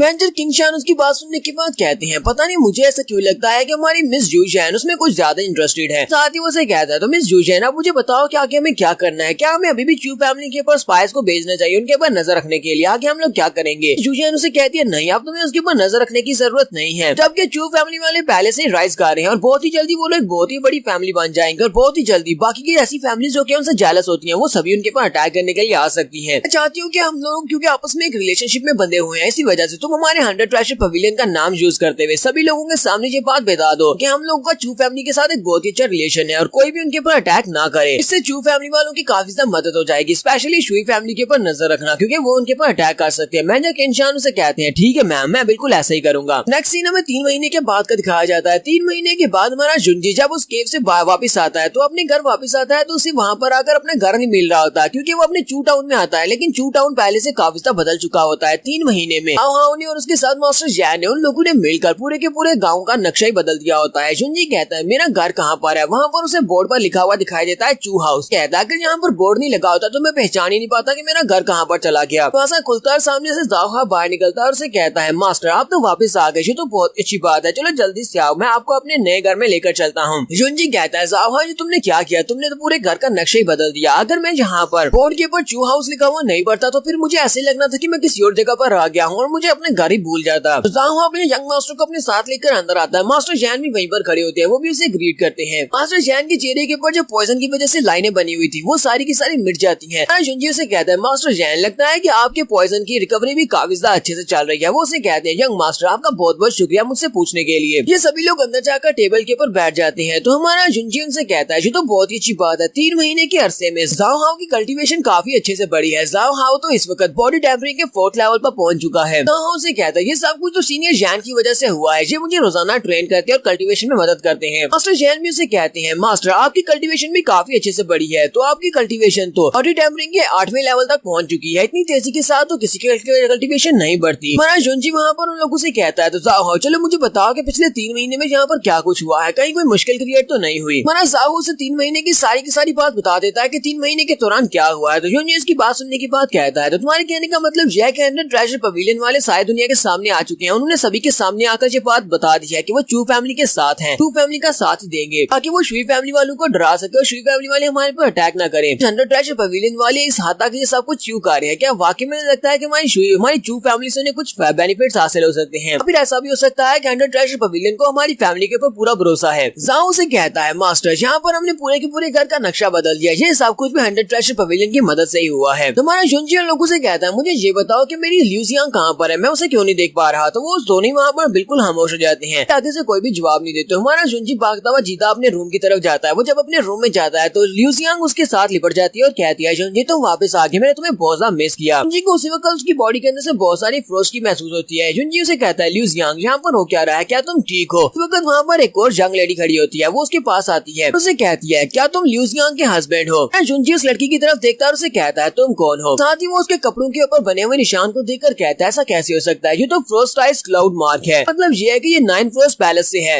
रीइंकार्नेटेड सीरीज की तरह यहाँ पर भी ये फ्रोस्ट पैलेस सिर्फ लड़कियों का पैलेस है, बहुत ज्यादा बर्फ वाले इलाके में, एक दूर दराज के इलाके में, जहाँ पर सिर्फ और सिर्फ लड़कियां कल्टीवेट करती हैं। महाराज शुनजी कहता है कि इस सेक्टर में सिर्फ और सिर्फ फीमेल डिसाइपल्स हैं और सारी की सारी वहाँ पर जिस मार्शल आर्ट्स को प्रैक्टिस करती हैं वो सिर्फ कोल्ड मार्शल आर्ट्स की टेक्निक्स हैं। लोग आइस मार्शल आर्ट्स टेक्निक्स को मास्टर करती हैं। वहाँ एक स्पेशल मार्क है जो कि उनके रोब के ऊपर बना होता है। जितने ज्यादा निशान होंगे इसका मतलब योकागे का स्टेटस वहाँ पर पैलेस में इतना ज्यादा हाई है कि जो मास्टर है, जो कि ओनर है, उसके रोब के ऊपर पूरे 9 निशान बने हुए हैं। इसकी वजह से वो ओनर है और सबसे हाई लेवल वाली है, जबकि इस लड़की के रोब के ऊपर 7 निशान बने हुए हैं। तो मतलब यह कि ये उसकी वाइस लीडर हो सकती है, जहाँ पे ये हाई लेवल की एल्डर है। साथ ही महाराज जुंजी सोच रहा होता है क्या ये लड़की यहाँ पर कर क्या रही है, इतनी दूर से ये एल्डर यहाँ पर क्या करने के लिए आई होगी। तो वो अंदर आता है और उसको इंट्रोड्यूस करवाते हुए कहता है, यंग मास्टर मैं तुम्हें इस बारे में बताना भूल गया, इसका नाम मिस बिंगली है। वो महीने पहले जी यहाँ से गुजरती हुई जा रही थी और गुजरते हुए इसे यहाँ पर से कोल्ड ओरा महसूस हुआ। इसे लगा कि ये ल्यूजियान की मदद कर सकती है, इसी वजह से ये यहाँ पर आ गई और हमने भी इसे यहाँ पर रहने की जगह दे दी। ल्यूजियान के पिछले 2 महीने में इस लड़की ने काफी ज्यादा मदद की है, इसी वजह से हमने इसको यहाँ से निकाला नहीं है। और साथ ही वो मास्टर जैन की तरफ देख रहा होता है। मास्टर जैन आगे बढ़ते हैं, जुंजी से कहते हैं, मास्टर इसके इंटेंशंस के बारे में हमें कुछ भी नहीं पता, लेकिन ये बहुत ज्यादा स्ट्रॉन्ग थी, मैं अकेले इसको हरा नहीं सकता, इसी वजह से हमने इसको कुछ नहीं कहा और इसे यहाँ पर रहने की इजाजत दे दी। भी अपने हस्बैंड से कहती है, जुंजी मिस बिंगली काफी ज्यादा अच्छी है और मेरे साथ काफी अच्छे से पेश आती है। जुंजी उस एल्डर से कहता है, तुम बाकी सभी लोगों को यहाँ पर बेवकूफ बना सकती हो लेकिन मुझे बेवकूफ नहीं बना सकती, चलो जल्दी से बताओ कि तुम्हारा यहाँ पर रहने का मकसद क्या है, तुम्हें क्या चाहिए। तो मिस बिंगली से कहती है, अच्छा ठीक है फिर मैं तुम्हें यहाँ पर साफ साफ और सीधी बात बताती हूँ। 9 फ्रोस्ट पैलेस की एक एल्डर हूँ और मैं यहाँ पर तुम्हारी इस वाइफ ल्यूजियान को अपने साथ ले जाने के लिए आई हूँ, क्योंकि तुम्हारी वाइफ बहुत ज्यादा स्पेशल है, इसी वजह से मैं चाहती हूँ कि ये हमारे 9 फ्रोस्ट पैलेस की डिसाइपल बने। इसकी बॉडी के अंदर जो की पावर है बहुत ज्यादा कोल्ड है, इसी वजह से ये हमारे 9 फ्रोस्ट पैलेस के लिए बिल्कुल परफेक्ट है, तो इसे मेरे साथ भेजो, मैं इसे अपने 9 फ्रोस्ट पैलेस में लेकर जाना चाहती हूँ, क्योंकि तुम इसके हस्बैंड हो, इसी वजह से मुझे यहाँ पर पिछले 2 महीने से रुकना पड़ा तुम्हारा इंतजार करने के लिए। कब तुम वापस आओ और आकर मुझे इस बात की इजाजत दो कि तुम अपनी वाइफ को मेरे साथ भेज रहे हो। तुम्हारा जुंजी उसकी बात सुनने के बाद सोच रहा होता है कि 9 फ्रोस्ट पैलेस में ज्यादा डिसाइपल्स नहीं है, लेकिन उनकी जितनी भी डिसाइपल्स होती हैं वो सारी की सारी जीनियस और टैलेंटेड लड़कियां होती हैं। तो इस एल्डर ने मेरी ल्यूजियांग के ऊपर नजर रखी हुई है, तो इसका मतलब यह है कि मेरी ल्यूजियांग भी एक बहुत ही जीनियस और टैलेंटेड लड़की है, फ्यूचर में बहुत ज्यादा पावरफुल मास्टर बन सकती है, इसी वजह से ये इसे अपने 9 स्टार पैलेस में लेकर जाना चाहती है। बिंगली उन लोगों से कहती है, मुझे पता है कि तुम दोनों एक दूसरे के हस्बैंड एंड वाइफ और इसी वजह से तुम दोनों के एक दूसरे के साथ बहुत सारी फीलिंग्स अटैच हो चुकी हैं, इसी वजह से तुम दोनों का एक दूसरे से अलग होना बहुत ज्यादा मुश्किल है। लेकिन अगर तुम लोग यहाँ पर इस बात पे एग्री हो जाते हो तो 9 फ्रोस्ट पैलेस में इस लड़की को बहुत ही अच्छे से ट्रीट करूंगी, तुम्हें बिल्कुल परेशान होने की जरूरत नहीं है, वहाँ पर ये लड़की बिल्कुल सेफ रहेगी। और साथ ही वो अपने पास से एक रिंग निकालती है और उसे कहती है, मैं कंपनसेशन के तौर पर यहाँ पर तुम्हें बहुत कुछ देने वाली भी हूँ। रिंग के अंदर एक सेंट ग्रेड की कल्टीवेशन टेक्निक है और इसके अलावा 5 स्पिरिट ग्रेड मार्शल आर्ट्स की टेक्निक्स हैं। इसके अलावा पूरे 1000 स्पिरिट स्टोन्स भी हैं, बहुत सारी जड़ी बूटियां भी हैं जो कि तुम्हारे लिए बहुत ज्यादा जरूरी हैं, उन सभी को इस्तेमाल करके तुम कल्टीवेट कर सकते हो। अगर तुम्हारी वाइफ हमारे साथ कल्टीवेट करने के लिए हमारे पैलेस की डिसाइपल बनेगी तब तक तुम्हारे लिए ये कंपनसेशन काफी रहेगी। इसके अलावा मैंने तुम्हारी वाइफ ल्यूजियांग से ये बात भी सुनी है कि तुम 5 मार्शल हाउसेस में से किसी एक हाउस को ज्वाइन करना चाहते हो, तो मैं इसमें भी तुम्हारी मदद कर सकती हूँ। मैं वहाँ पर तुम्हारी सिफारिश करूंगी जिसकी वजह से तुम्हें 5 बड़े हाउसेस में से किसी एक हाउस में एंट्री मिल जाएगी और तुम्हें मुश्किल भी नहीं होगी। और मास्टर जैन दोनों उसकी बातें सुनने के बाद काफी ज्यादा हैरान हो रहे होते हैं, क्या ये लड़की कौन है और जो इतनी सारी हमारे सामने कंडीशंस कैसे रख सकती है। हमारा जुंजी अपनी ल्यूजियांग की तरफ देखता और कहता है, मुझे पता है कि ल्यूजियांग के पास इतना ज्यादा टैलेंट नहीं है जितना ज्यादा तुम लोग मुझे यहाँ पर ऑफर कर रहे हो। इतनी ज्यादा ऑफर्स के बदले में मैं ल्यूजियांग को वहाँ पर कैसे भेज दूं? तो ये बताओ कि आखिर तुम लोग यहाँ पर ल्यूजियांग को ही अपना डिसाइपल क्यों बनाना चाहते हो? क्या इसकी कोई स्पेशल वजह है? मुझे तो लगता है कि ये इतनी ज्यादा सिंपल बात नहीं है, क्योंकि ल्यूजियांग कुछ ज्यादा स्पेशल होगी जो मुझे अभी तक पता नहीं है। तो मिस बिंगली उसे कहती है, मैंने तुम्हारे सामने सारी की सारी ऑफर्स रख दिया कि मैं तुम्हें ये सब कुछ कंपनसेशन के तौर पर देने वाली हूँ। अब क्या तुम चाहते हो कि मैं अपने 9 फ्रोस्ट पैलेस की मास्टर का डिसीजन तुम्हारे सामने रखूं? जुंजी उसे कहता है, क्या ऐसी बात है? वो अपने हाथ में उस रिंग को पकड़ता है जिसके अंदर वो सब कुछ होता है। वो उस रिंग को पकड़ने के बाद मिस बिंगली के सामने उस रिंग को फेंक देता है और कहता है, अपनी रिंग को लो और यहाँ से दफा हो जाओ। तुम यहाँ पर मुझे सिंसियरली इस बारे में बता नहीं रही कि आखिर तुम ल्यूजियांग को अपने साथ लेकर क्यों जाना चाहती हो और इतनी स्पेशल कैसे है कि तुम्हारे 9 जेड पैलेस को ये ज्वाइन कर सके। हमें यहाँ पर इसके बारे में कुछ भी डिस्कस नहीं करना। ल्यूजियांग मेरी वाइफ है और मैं अपनी वाइफ को इस तरह तुम्हारे सामने किसी ऑफर के बदले में नहीं बेच सकता। मुझे इसके बदले में कंपनसेशन नहीं चाहिए, मुझे बदले में मुझे वो सारी डिटेल्स चाहिए कि आखिर तुम इसे अपनी डिसाइपल क्यों बनाना चाहती हो। उसके बाद मैं कंसीडर करूंगा कि मैं इसे तुम्हारे पास भेजूंगा या नहीं। फिर साथ ही वो चूहू से कहता है, चूहू चलो जंग मिस को बाहर का रास्ता दिखा कर आओ, हमारे गेस्ट को यहाँ से बाहर भेज दो। जाहू काफी ज्यादा घबरा जाता है कि वो जंग मिस को कैसे बाहर भेजेगा और वो भी गुस्से के साथ घूर कर उसको देख रही होती है। मास्टर बिंगली वहीं पर अपनी पावर्स को रिलीज करती है और हमारे जुंजी से कहती है, जुंजी तुम्हें इस ऑफर को एक्सेप्ट कर लेना चाहिए क्योंकि ये ऑफर तुम्हारे लिए बहुत ज्यादा अच्छी है। और साथ ही वहाँ पर अपनी पावर्स को रिलीज कर रही होती है तो उसी वक्त जुंजी भी अपनी तलवार को निकाल लेता है और कहता है, अगर तुम्हें यहाँ पर मुझसे फाइट करनी है तो फिर ठीक है, हम लोग फाइट करेंगे, लेकिन मैं अपनी वाइफ को तुम्हारे साथ नहीं भेजूंगा। लेकिन एल्डर बिंगली अपनी पावर पावर्स को यूज करते हुए वहाँ पर एक बड़ा सा बैरियर क्रिएट कर देती है, जिससे आवाज बाहर की तरफ ना जा सके। साथ ही वो सोच रही होती है अगर मैं यहाँ पर फोर्सफुली इसको यहाँ से लेकर जाने की कोशिश भी करती हूँ तब भी ये लड़की वहाँ पर जाने के बाद हमारे साथ कोऑपरेट नहीं करेगी। इसी वजह से मुझे यहाँ पर प्यार से मनाना होगा, इसके हस्बैंड को मनाना होगा ताकि ये अपनी मर्जी से मेरे साथ भेजे। तो यहाँ पर हम लोग अपनी एपिसोड 17 का एंड करेंगे। एपिसोड की एक्सप्लेनेशन अच्छी लगी हो तो कमेंट करके जरूर बताइएगा। चैनल को सब्सक्राइब कर दे, वीडियो को लाइक और शेयर कर दे। शुक्रिया। तो स्वर्ड किंग के एपिसोड 18 के साथ हाजिर हूँ। तो लास्ट एपिसोड के एंड पे हमने देखा था कि लिu जियांग को लेने के लिए नाइन्थ रोज पैलेस से एक एल्डर आती है और उसे अपने साथ लेकर जाना चाहती है, लेकिन हमारा जुंजी अपनी वाइफ को उसके साथ भेजने के लिए तैयार नहीं होता। तो पहले तो वो वहाँ पर अपनी पावर्स को रिलीज करते हुए उसे डराने की कोशिश करती है, फिर साथ ही वहाँ पर एक बैरियर क्रिएट कर देती है जिससे कि आवाज बाहर न जा सके और वो लोग वहाँ पर आराम से बात कर सके। ये देखकर काफी हैरान होता है कि इसने यहाँ पर एक रिस्ट्रिक्टिव स्क्रीनिंग आर्ट को क्यों यूज किया है। मिस बिंगली उसे कहती है मैं यहाँ पर तुम्हें एक्सप्लेनेशन देने वाली हूँ कि मैं क्यों तुम्हारी वाइफ को अपने साथ लेकर जा रही हूँ, क्योंकि ये एक बहुत ही सीक्रेट बात है। इसी वजह से मैंने यहाँ पर बैरियर क्रिएट किया है ताकि कोई भी बाहर से हमारी आवाज को सुन ना सके। ये कहता है लगता है कि ये बात वाकई में काफी ज्यादा सीक्रेट होगी, लेकिन मैं लिu जियांग के बारे में ऐसा क्या सीक्रेट हो सकता है इतना ज्यादा स्पेशल है कि मास्टर बिंगली को यहाँ पर एक बैरियर क्रिएट करना पड़ा ताकि स्पाइस इस बात को सुन ना सके। एल्डर बिंगली से कहती है हाँ ये बात तो वाकई में सच है कि तुम्हारी वाइफ लिu जियांग इसके कल्टीवेशन को देखा जाए तो ये सिर्फ और सिर्फ एक कामजी लड़की है। लेकिन यहाँ पर आने के बाद मेरी नजर इसके ऊपर पड़ी। जब मैंने इसको देखा तो मुझे पता चला कि इसके पास एक बहुत ही स्पेशल मेरिडियंस है। इसके पास 9 रोज टर्मिनस पल्स है। तुम्हें पता है कि 9 रोज टर्मिनस प्लस क्या होती है? तुम्हारा जुंजी भी ये बात सुनने के बाद बहुत ज्यादा हैरान हो जाता है और सोच रहा होता है ऐसा कैसे हो सकता है। अभी मुझे समझ आया कि इसकी बॉडी के अंदर से इसकी मास्टर स्पेयर मटेरियलाइज क्यों नहीं हो पा रही थी, क्योंकि इसके पास 9 रोज टर्मिनस प्लस है। मास्टर बिंगली उसकी तरफ देखती है और कहती है तुम्हारे चेहरे के एक्सप्रेशंस को देखकर तो लगता है कि तुम्हें इस 9 रोज टर्मिनस पल्स के बारे में अच्छी तरह से पता है। एल्डर बिंगली यहाँ पर इस बात को एक्सप्लेन करती है और कहती है कुछ लोग पैदाइशी तौर पर स्पेशल ब्लड लाइन के साथ पैदा होते हैं जो कि बहुत सारी मिस्टीरियस पावर्स को हार्बर कर सकते हैं। 9 रोज टर्मिनस पल्स भी इनमें से एक है। एक बहुत ही पावरफुल पावर है जो कि इनके मास्टर स्पिरिट को मटेरियलाइज करने में मदद नहीं करती बल्कि उसको मटेरियलाइज होने नहीं देती। ऐसे लोग जिनके पास स्पेशल पल्स होती है वो लोग अपनी ब्लड लाइन की पावर्स को अवेकन भी नहीं कर पाते और उनको यूज भी नहीं कर पाते। उनके लिए ये बहुत ज्यादा मुश्किल होता है। अगर वो बॉडी के ऊपर जोर डालेंगे तो उनके लिए इतना ज्यादा खतरा होता है कि वो अपनी जान भी गवा सकते हैं। अगर वो इस सब में सक्सेसफुल रहते हैं तो वो पीक स्ट्रेंथ को हासिल कर सकते हैं बल्कि बहुत ही महान मास्टर बनेंगे।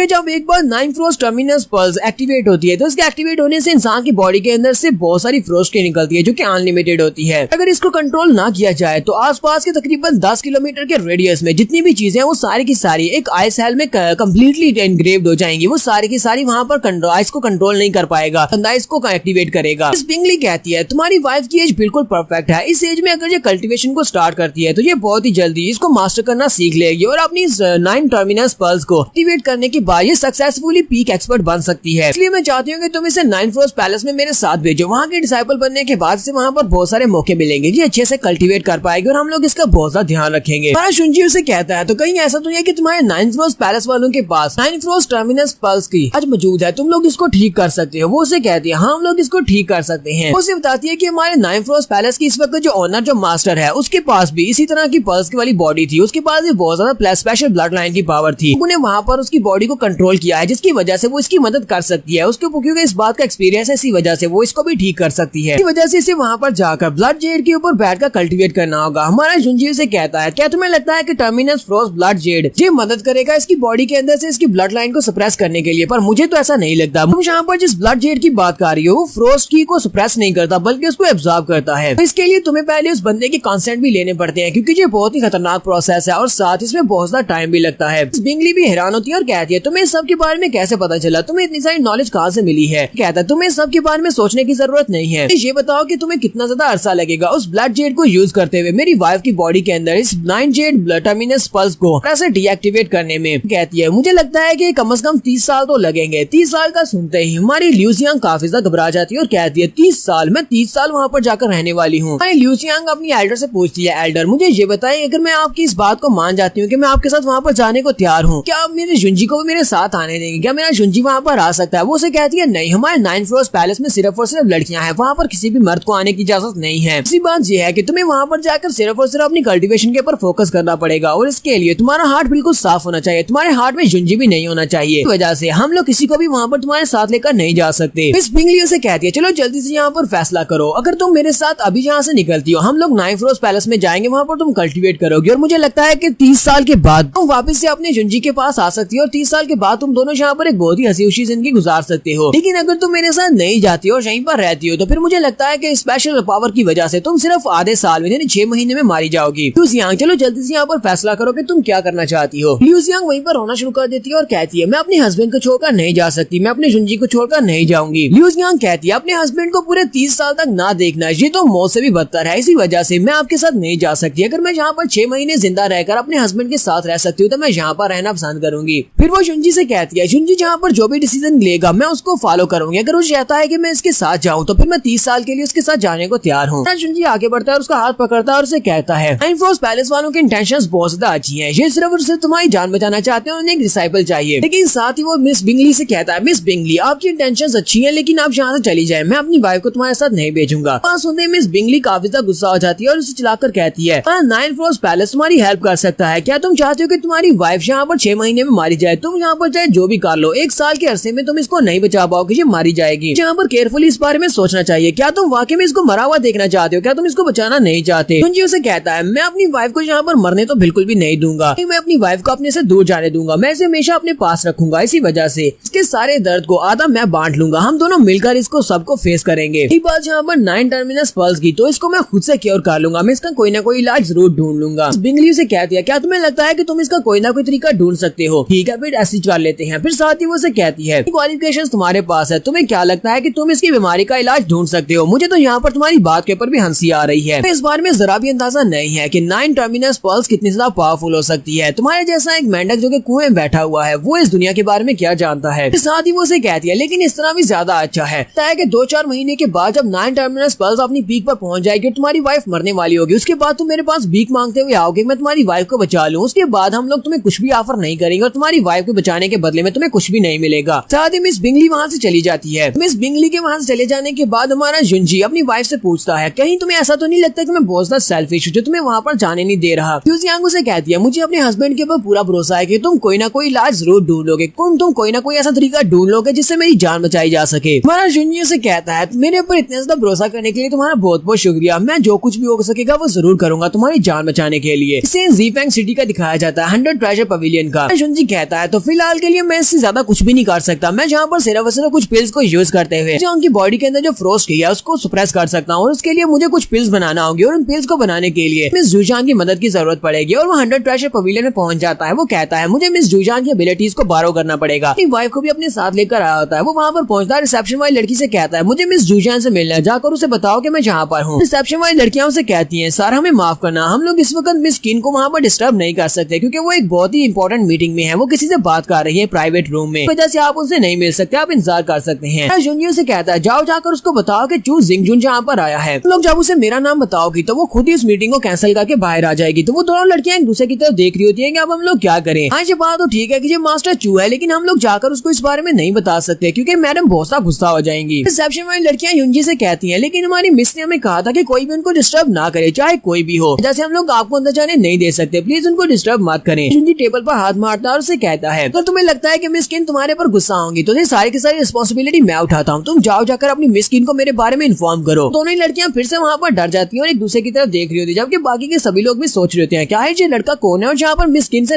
मिलने की रिक्वेस्ट क्यों कर रहा है। एंजल किन भी वहीं पर आ जाते हैं और उसे कहते हैं पैट्रियार्क चू तो आप यहाँ पर आज क्या करने के लिए आए हैं और इतने ज्यादा गुस्से में क्यों लग रहे हैं, आराम से जना शांत हो जाए, हम लोग आपको मिलवा देंगे। हमारा जुंजी से कहता है मास्टर किनशान शुक्र है कि तुम टाइम पर पहुंच जाए, जाओ जाकर अपनी मिस को बुला कर लाओ, उसे बुलाओ और उसे कहो कि हम चू सिंगजुन उससे मिलने के लिए आया है, मुझे उसकी मदद की जरूरत है, मुझे कुछ बहुत इंपॉर्टेंट काम है। मैनेजर किनशान उसे कहते हैं प्लीज मास्टर मुझे माफ करना, इस वक्त सिटी लॉर्ड के साथ उनकी प्राइवेट मीटिंग चल रही है, वो सिटी लॉर्ड के साथ अंदर बात कर रहे हैं, इसी वजह से मैं आपके साथ उनको डिस्टर्ब नहीं कर सकता और आपको उनसे नहीं मिलवा सकता, कुछ यहाँ पर थोड़ी देर के लिए इंतजार करना पड़ेगा, आप यहाँ पर आराम से बैठ जाएं या फिर मैं आपको प्राइवेट रूम देता हूँ, आप वहाँ पर जाकर बैठकर आराम कर ले। जुंजी से कहता है मेरे पास उसके इंतजार करने का टाइम नहीं है, आओ जाकर उसको अभी बता दो। तो मैनेजर किनशान कहते हैं मैं जहाँ पर नहीं जा सकता, वो काफी ज्यादा घबरा रहे होते हैं कि मिस जूजान उसके ऊपर गुस्सा होगी। ये सभी लोग जो कि वहाँ पर खड़े होते हैं वो सभी लोग सोच रहे होते हैं क्या है ये लड़का अपने आप को समझता क्या है, इसे क्या लगता है कि ये सिटी लॉर्ड से ज्यादा पावरफुल है, लॉर्ड की वहाँ पर मीटिंग चल रही है और ये सिटी लॉर्ड की मीटिंग को खत्म करके वहाँ पर मिस जूजान से मिल सकता है। सभी लोग कहते हैं चलो देखते हैं कि अब कैसे इस लड़के को यहाँ पर सजा मिलती है, सिटी लॉर्ड इसको सजा देंगे। लिu जियांग भी अपने हस्बैंड से कहती है जुंजी क्यों ना हम लोग वापस चले जाएं और थोड़ी देर के बाद आ जाएं। ये उसे कहता है परेशान होने की जरूरत नहीं है, मैं सबको खुद ही संभाल लूंगा। फिर साथ ही वो गुस्से के साथ कहता है मैनेजर किनशान क्या तुम जाकर अपनी मिस को बुलाकर लाने वाले हो या नहीं। मैनेजर किनशान उसे कहते हैं प्लीज मुझे माफ करना, मैंने कहा ना कि वो इस वक्त सिटी लॉर्ड के साथ मीटिंग में भी है, अब मैं उनको डिस्टर्ब नहीं कर सकता। हमारा जुंजी से कहता है तो फिर ठीक है। मैं यहाँ पर उसको एक अपॉर्चुनिटी देने के लिए आया था। मैं यहाँ पर एक ग्रेड 3 की पिल बनाने के लिए आया था और मेरे पास उसका फार्मूला भी है। मुझे इस पिल को बनाने में तुम्हारी मैडम की मदद की जरूरत थी, लेकिन अब जबकि उसके पास टाइम ही नहीं है तो फिर ठीक है, मैं इस फार्मूला को अपने साथ लेकर किसी और के पास चला जाता हूँ। हमारा जुंजी जैसे पीछे की तरफ मुड़ता है, मैनेजर किनशान उसे कहते हैं अच्छा रुको जरा, मैं जाकर अभी उसको नोटिफाई करके आता हूँ, मैं उसको बता कर आता हूँ। जुंजी से कहता है लेकिन तुम्हारी मिस यूजैन वो तो अभी तक सिटी लॉर्ड के साथ बात कर रही है, क्या तुम अभी वहाँ पर जाओगे मेरे जैसे एक स्मॉल कैरेक्टर के लिए जाकर उनकी बात को डिस्टर्ब करोगे? क्या तुम वाकई में ऐसा करने वाले हो? मैनेजर किनशान काफी शर्मिंदा हो जाते हैं और कहते हैं प्लीज मुझे माफ कर दो, लेकिन मैं अभी जाता हूँ, जाकर मैं मैडम यूजैन को बताकर आता हूँ। जी तो बस ऑर्डर्स मिले थे कि किसी को अंदर नहीं आने देना, इसी वजह से मैं यहाँ पर आग को रोक रहा था। बाकी के सभी लोग भी हैरान हो जाते हैं, क्या है यहाँ पर हो क्या रहा है, मैनेजर किनशान भी इससे इतना ज्यादा डर क्यों रहे हैं? अरे मैनेजर किनशान हमारे जुंजी और उसकी वाइफ को लेकर उस प्राइवेट रूम की तरफ चल पड़ते हैं जहाँ पर मिस यूजैन मैनेजर सिटी लॉर्ड के साथ बातचीत कर रही है। तो यहाँ पर हम लोग अपनी एपिसोड 18 का एंड करेंगे। एपिसोड की एक्सप्लेनेशन अच्छी लगी हो तो कमेंट करके जरूर बताइएगा। चैनल को सब्सक्राइब कर दें, वीडियो को लाइक और शेयर कर दें। शुक्रिया। तो गाइस कैसे हैं आप सब लोग? स्वर्ड किंग की एपिसोड 19 के साथ हाजिर हो। तो लास्ट एपिसोड के एंड पे हमने देखा था हमारा जुंजी अपनी वाइफ को लेकर 100 ट्रेजर पवेलियन में पहुंचता है और वहां पर जाने के बाद वो एल्डर से कहता है कि मुझे तुम्हारी यूजैन से मिलना है। पहले तो एल्डर उसको मना कर देते हैं, लेकिन उसके बाद जब हमारा जुंजी उसे कहता है कि वो एक 3rd ग्रेड की पिल बनाने का फार्मूला लेकर आया है तो एल्डर भी बांध जाते हैं और कहते हैं अच्छा ठीक है फिर मेरे साथ है, और उसे अपने साथ लेकर प्राइवेट रूम की तरफ चल देते हैं। एल्डर प्राइवेट रूम के बाहर जाने के बाद कहते हैं इस यूजैन मुझे आपसे बात करनी है। दरवाजा खुलता है और उसके सामने सिटी लॉर्ड खड़े होते हैं। सिटी लॉर्ड उसे कहते हैं किसकी इतनी हिम्मत हुई जो यहाँ पर आया और हमारी कन्वर्सेशन को यहाँ पर डिस्टर्ब कर रहा है? मैंने पहले से ही कहा था कि कोई भी हमारी कन्वर्सेशन को यहाँ पर डिस्टर्ब ना करे। मिस यूजैन भी गुस्से के साथ कहती है यहाँ पर हो क्या रहा है? सिटी लॉर्ड किनशान से कहती है मैनेजर किनशान तुम्हारी हिम्मत कैसे हुई यहाँ पर आकर हमें डिस्टर्ब करने की? मिस यूजैन भी उसे कहती है किनशान लगता है कि तुम्हें तुम्हारी नौकरी नहीं चाहिए, इसी वजह से तुम यहाँ पर इस तरह बिहेव कर रही हो। मैंने तुम्हें कहा भी था कि किसी को भी यहाँ पर नहीं आने देना और तुम खुद से यहाँ पर चले आए हो मुझे डिस्टर्ब करने के लिए। मैनेजर किनशान उसके सामने झुकते हुए माफी मांगते हैं और कहते हैं मिस यूजैन प्लीज मुझे माफ कर दे, मैंने ये सब कुछ जानबूझकर नहीं किया बल्कि ये सब कुछ मास्टर जुंजी की वजह से किया है। चूज यहाँ पर आपसे मिलने के लिए आए हैं और वो कह रहे थे कि उन्हें अर्जेंटली आपसे बात करनी है, इसी वजह से मैं उनको यहाँ पर लेकर आया हूँ। मैंने जानबूझकर यहाँ पर कुछ भी नहीं किया। आपको तो पता है कि पैट्रिया चू को मैं यहाँ से वापस नहीं भेज सकता क्योंकि वो यहाँ पर एक बहुत ही स्पेशल पिल का फार्मूला लेकर आए हैं। हमारा जुंजी भी आगे बढ़ता है और उसे कहता है मिस यूजैन आपको यहाँ पर मैनेजर के ऊपर गुस्सा होने की जरूरत नहीं है। हाँ ये बात ठीक है कि मैंने यहाँ पर इसको फोर्स किया था आपके पास यहाँ पर आने के लिए। मिस यूजैन उसे देखने के बाद वहाँ पर शांत हो जाती है। सिटी लॉर्ड को अभी तक नहीं पता होता कि जुंजी कितने कमाल का बंदा है। वो कहता है ठीक है ये लड़का आकर यहाँ पर पिल्स को रिफाइन करने के लिए मिस यूजैन की हेल्प चाहता है तो फिर ठीक है बाद में ये अपना काम पूरा कर ले, फिलहाल जाके इसे बिठा दो वहाँ पर, पोलो के इंतजार करे, पहले मेरी बारी है, मैं भी मिस यूजैन से यहाँ पर बात कर रहा हूँ। तो सिर्फ और सिर्फ एक छोटी सी चू फैमिली का मेंबर है, फैमिली का पैट्रियार्च होने के नाते से क्या लगता है कि यहाँ पर सिटी लॉर्ड से आगे निकल सकता है। साथ ही वो गुस्से के साथ हमारे जुंजी से कहते हैं क्या तुम इस सिटी लॉर्ड को सिटी लॉर्ड नहीं समझते, इसी वजह से तुम यहाँ पर इसके सामने एरोगेंटली बिहेव कर रहे हो। फिर साथ ही वो उसे कहते हैं तुम अभी तक यहीं पर क्यों खड़े हो, जल्दी से यहाँ से दफा हो जाओ, तुम यहाँ पर खड़े कर क्या रहे हो? तुम चाहते हो कि मैं यहाँ से पर्सनली तुम्हें धक्के देते हुए बाहर निकालूं? हमारा जुंजी इसकी बातों को इग्नोर कर रहा होता है जिसकी वजह से सिटी लॉर्ड काफी ज्यादा गुस्सा हो जाते हैं। मिस यूजैन यहाँ पर ये सब कुछ देखने के बाद कहती है ठीक है तुम जाओ। सिटी लॉर्ड ये बात सुनते ही बहुत ज्यादा खुश हो जाती है और कहती है मिस यूजैन आप तो वाकई में बहुत ज्यादा अच्छी हैं, आपने इस लड़की को यहाँ पर से सिर्फ जाने का कहा, मैं होता तो मैं तो इसे उठाकर ही बाहर फेंक देता। मिस यूजैन उसे कहती है सिटी लॉर्ड मैं यहाँ पर आपसे कह रही हूँ कि तुम यहाँ से जाओ, इस लड़के से नहीं कह रही जाने का। और भी ये बात सुनने के बाद बहुत ज्यादा हैरान होती है और कहते हैं यहाँ पर हो क्या रहा है, छोटे से लड़के के लिए मिस यूजैन यहाँ पर सिटी लॉर्ड को जाने का कह रही है, ये तो मेरे लिए बहुत ज्यादा इंसल्ट की बात है। फिर साथ ही में यूजैन भागती हुई आगे बढ़ती है और मुझसे कहती है चू तुम यहाँ पर क्या करने के लिए आए हो, तुम्हें मेरी किस बात में मदद चाहिए? जुंजी उसे कहता है मिस यूजैन तुम्हें देखकर लगता है कि तुम ग्रेड 3 की पिल रिफाइनर बन चुकी हो। वो उसे कहती है मैं बन चुकी हूँ, मुझे ये बताओ कि तुम कौन सी नई पिल बनाना चाहती हो, तुमने कहा कि पिल बनाने में तुम्हें मेरी मदद चाहिए। तुम्हारा जुंजी उसे कहता है हाँ मुझे तुम्हारी मदद चाहिए, मैं यहाँ पर एक पिल बनाने वाला हूँ जिसको 100 जैंग पिल कहते हैं, वो एक ग्रेड 3 की पिल है और ये उस पिल को बनाने का फार्मूला है। तो मिस यूजैन उसे कहती है चलो फिर ठीक है हम लोग यहाँ पर और ज्यादा इंतजार नहीं करते, चलो जल्दी से सीधा अपने कॉल्ट्रॉन के पास चलते हैं और जाकर पिल्स को बनाते हैं। साथ ही वो किनशान से कहती है किनशान जल्दी से जाओ जाकर ये सारी की सारी मेडिसिन लेकर आओ जो कि हमारा जुंजी तुम्हें कहता है, पैट्रियार्च चू के कहे के मुताबिक सारी मेडिसिन लेकर आना, जड़ी बूटियां लेकर आना। जुंजी उसे कहता है नहीं इसे कहीं पर भी जाने की जरूरत नहीं है, मैं सारा बंदोबस्त करके आया हूँ, मैं सारी की सारी जड़ी बूटियां अपने साथ लेकर आया हूँ। और बात इस बार की जो पिल रिफाइनमेंट की टेक्निक है वो बहुत ज्यादा इंपॉर्टेंट है, है, इसी वजह से मैं नहीं चाहता कि उस रूम के अंदर कोई और भी आए। हम लोग वहाँ पर बिल बना रहे हो तो किसी को भी हमें डिस्टर्ब नहीं करना चाहिए, रूम को बाहर से लॉक कर देना। फिर साथ ही वो ल्यू जियांग से कहता है, ल्यू जियांग चलो जल्दी से तुम भी अंदर आ जाओ। तो मिस जुजियान उसे कहती है ये लड़की कौन है। जुनजी उसे बताता है कि ये मेरी वाइफ है, ये भी हमारे साथ इस प्राइवेट रूम के अंदर आएगी जहाँ पर मैं 100 जैंग बिल बनाने वाला हूँ। तो मिस जुजियान कहती है तुम्हारी वाइफ तो बहुत ज्यादा प्यारी है। उसके बाद से तीनों प्राइवेट रूम के अंदर चले जाते हैं जहाँ पर जो 100 जैंग बिल को बनाएंगे। तो नेक्स्ट सीन बाहर का दिखाया जाता है जहाँ पर सिटी लॉर्ड्स होते हैं काफी ज्यादा गुस्से में होते हैं और सोच रहे होते हैं कि ऐसा कैसे हो सकता है। जहाँ पर किंग जुजियान की तो बात ही मत करो, उसने यहाँ पर एक लड़की के लिए मुझे इतना ज्यादा इंसल्टेड कर दिया कि सिटी लॉर्ड को वहाँ से जाने का कह दिया कि हम लोग वहाँ पर प्राइवेट में कन्वर्सेशन कर रहे थे। मुझे वो लड़का बिल्कुल भी पसंद नहीं आया, मुझे उस लड़के से इस बात का बदला लेना पड़ेगा। मुझे पहले से ये इन्फॉर्मेशन मिल रही थी कि चू फैमिली का पैट्रियार्च यंग मास्टर अब जल्दी से राइज कर रहा है, जिसकी वजह से पूरी की पूरी फैमिली ने पूरे ज़ीफेंग सिटी में खलबली मचाई हुई है। तो आज मैंने फाइनली उस लड़के से मिल भी लिया। इस वक्त मैनेजर किनशान वहाँ पर आते हैं और उसे कहते हैं सिटी लॉर्ड को मैं चाहता हूँ कि आप उस लड़के के खिलाफ कोई भी ग्रज मत रखना, क्योंकि अंदर जो कुछ भी हुआ है आप उसको सारी बात को भूल जाएं, उस गुस्से को पी जाएं। ये आपके लिए बिल्कुल भी अच्छा नहीं रहेगा। सिटी लॉर्ड गुस्से के साथ उसे कहते हैं तुम्हारी इस बात में क्या मतलब है, क्या तुम यहाँ पर मुझे कह रहे हो कि एक छोटी सी चू फैमिली का एक पैट्रियार्च मेरे जैसे सिटी लॉर्ड के सामने खड़ा होने की हिम्मत रखता है, क्या मुझे उसे डरना चाहिए। आज गुस्से के साथ किनशान से कहते हैं तुम्हारी हिम्मत बहुत ज्यादा बढ़ चुकी है, जो तुम यहाँ पर मुझे कह रहे हो कि मुझे उस लड़के के खिलाफ गुस्सा नहीं करना चाहिए और उसके खिलाफ कोई बात नहीं करना चाहिए। मैं क्या लगता है कि तुम 100 ट्रेजर पवेलियन के मैनेजर और मिस जुजियान के साथ तुम्हारा नाता है, तो इस बात का मतलब यह है कि तुम यहाँ पर मेरे बॉस बन चुके हो और मुझे यहाँ पर ऑर्डर्स दे सकते हो। लड़के ने यहाँ पर मुझे ऑफेंड करने की कोशिश की है, तो फिर ठीक है मैं उस लड़के को दिखाऊंगा कि मैं क्या कर सकता हूँ। मैं सिटी लॉर्ड हूँ, मैं कोई आम इंसान नहीं हूँ। उस लड़के को प्रॉपर्ली बिहेव करने का तरीका सिखाऊंगा। तो मैनेजर किनशान उसे कहते हैं सिटी लॉर्ड लगता है कि आपको उसके लड़के के बारे में डिटेल में नहीं पता, चले ठीक है मैं आपको सारी बात बताता हूँ। तो वो उसे सारी की सारी बात बता देते हैं और कहते हैं क्या वो आपको समझ आई, मुझे लगता है कि इतनी रीजन काफी रहेगी। मिस किन उसके साथ इतने अच्छे से बिहेव क्यों करती है अब आपको पता चल गया है कि वो जितनी भी पिल्स के फार्मूलास लेकर आता है वो बहुत ज्यादा स्पेशल होते हैं और वो फार्मूला हमें फ्री में दे देता है। इस बार वो एक 3rd ग्रेड की पिल का फार्मूला लेकर आया जो कि स्पेशल है। तो सिटी लॉर्ड भी ये बात सुनने के बाद काफी हैरान होते हैं और कहते हैं क्या वाकई में ऐसा हो सकता है, लेकिन उस लड़के के पास ये सब कुछ टैलेंट्स कहाँ से आए। मैनेजर किनशान उसे कहते हैं क्या आपने देखा नहीं कि हमारी मिस जुजियान वो उसके सामने किस तरह से रिस्पेक्टफुली बात कर रही थी, हालांकि मेरी मिस जुजियान का स्टेटस उस लड़के से बहुत ज्यादा हाई है। इस बात से इस बात का अंदाजा लगाया जा सकता है कि उस लड़के का फ्यूचर कितना लिमिटलेस है।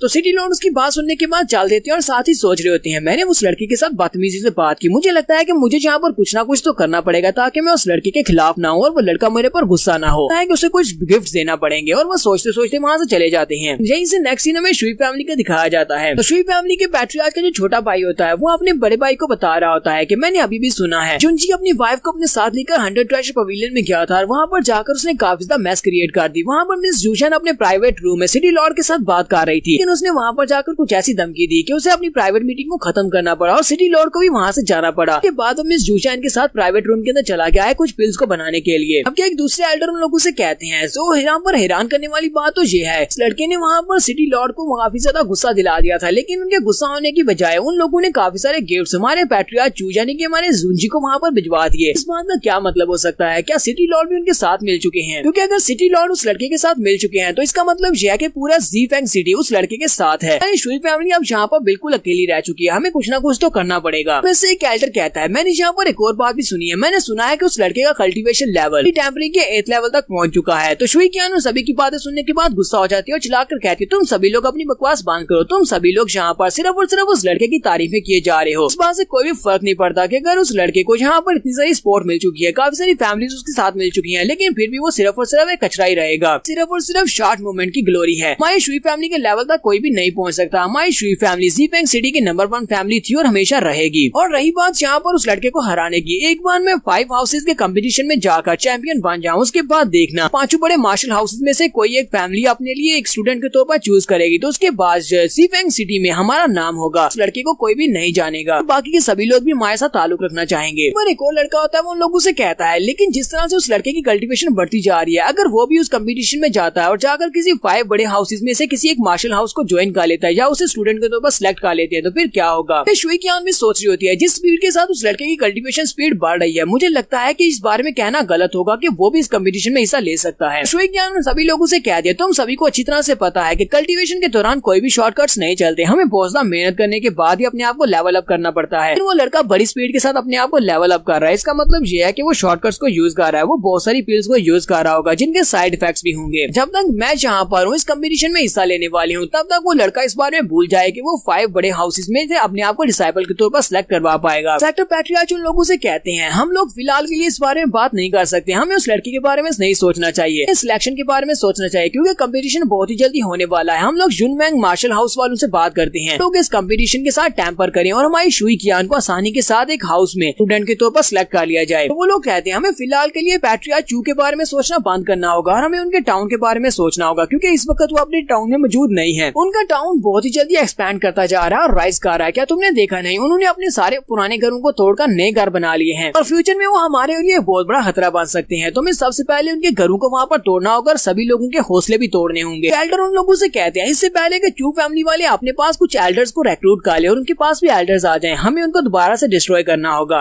सोच रहे होते हैं अगर मुझे पहले से पता होता कि ये दिन भी एक दिन आने वाला है तो मैं पहले उन लोगों को वहीं पर एलिमिनेट कर देता, मैं किसी एक को भी जिंदा नहीं छोड़ता। आज के छोटा भाई उसे कहता है भैया ये सारा काम तुम मेरे ऊपर छोड़ दो, मैं चोंगडी इतना ही अकेला ही काफी हूँ उन सभी लोगों से निमटने के लिए। इनके सारे के सारे घरों को भी बर्बाद कर दूंगा और सभी लोगों को भी मार दूंगा ताकि हमारे इस पैट्रियार्च जू यानी जुंजी को एक अच्छा मैसेज मिल सके। पैट्रियार्च उसे कहते हैं छोटे भाई तो ठीक है मैं ये सारा मसला तुम्हारे पर छोड़ता हूँ, अब तुम्हें ये सब कुछ संभालना होगा लेकिन तुम्हें ये सब कुछ सीक्रेटली करना होगा ताकि तुम किसी के नजर में ना हो। क्या तुम ऐसा कर पाओगे? तब भाई उनसे कहता है ठीक है ब्रदर मैं सब कुछ कर लूंगा। साथ ही पैट्रियार्च सोच रहे होते हैं लगता है कि हमारा काम हो जाएगा, मैं अपने छोटे भाई को वहाँ पर भेज रहा हूँ, ये जरूर चू टाउन को बर्बाद कर देगा। तो यहाँ पर हम लोग अपनी एपिसोड 19 का एंड करेंगे। तो नेक्स्ट एपिसोड में देखेंगे क्या हमारा जुंजी अपने उस 100 जैंग पिल को बनाने में कामयाब हो पाएगा या नहीं, क्योंकि वो पिल अपनी वाइफ के लिए बना रहा है ताकि उसकी बॉडी के अंदर से फ्रोस्ट की निकल रही है उसको उसकी बॉडी के अंदर सप्रेस कर सके। तो एपिसोड की एक्सप्लेनेशन अच्छी लगी हो तो कमेंट करके जरूर बताइएगा। चैनल को सब्सक्राइब कर दें, वीडियो को लाइक और शेयर कर दें। शुक्रिया।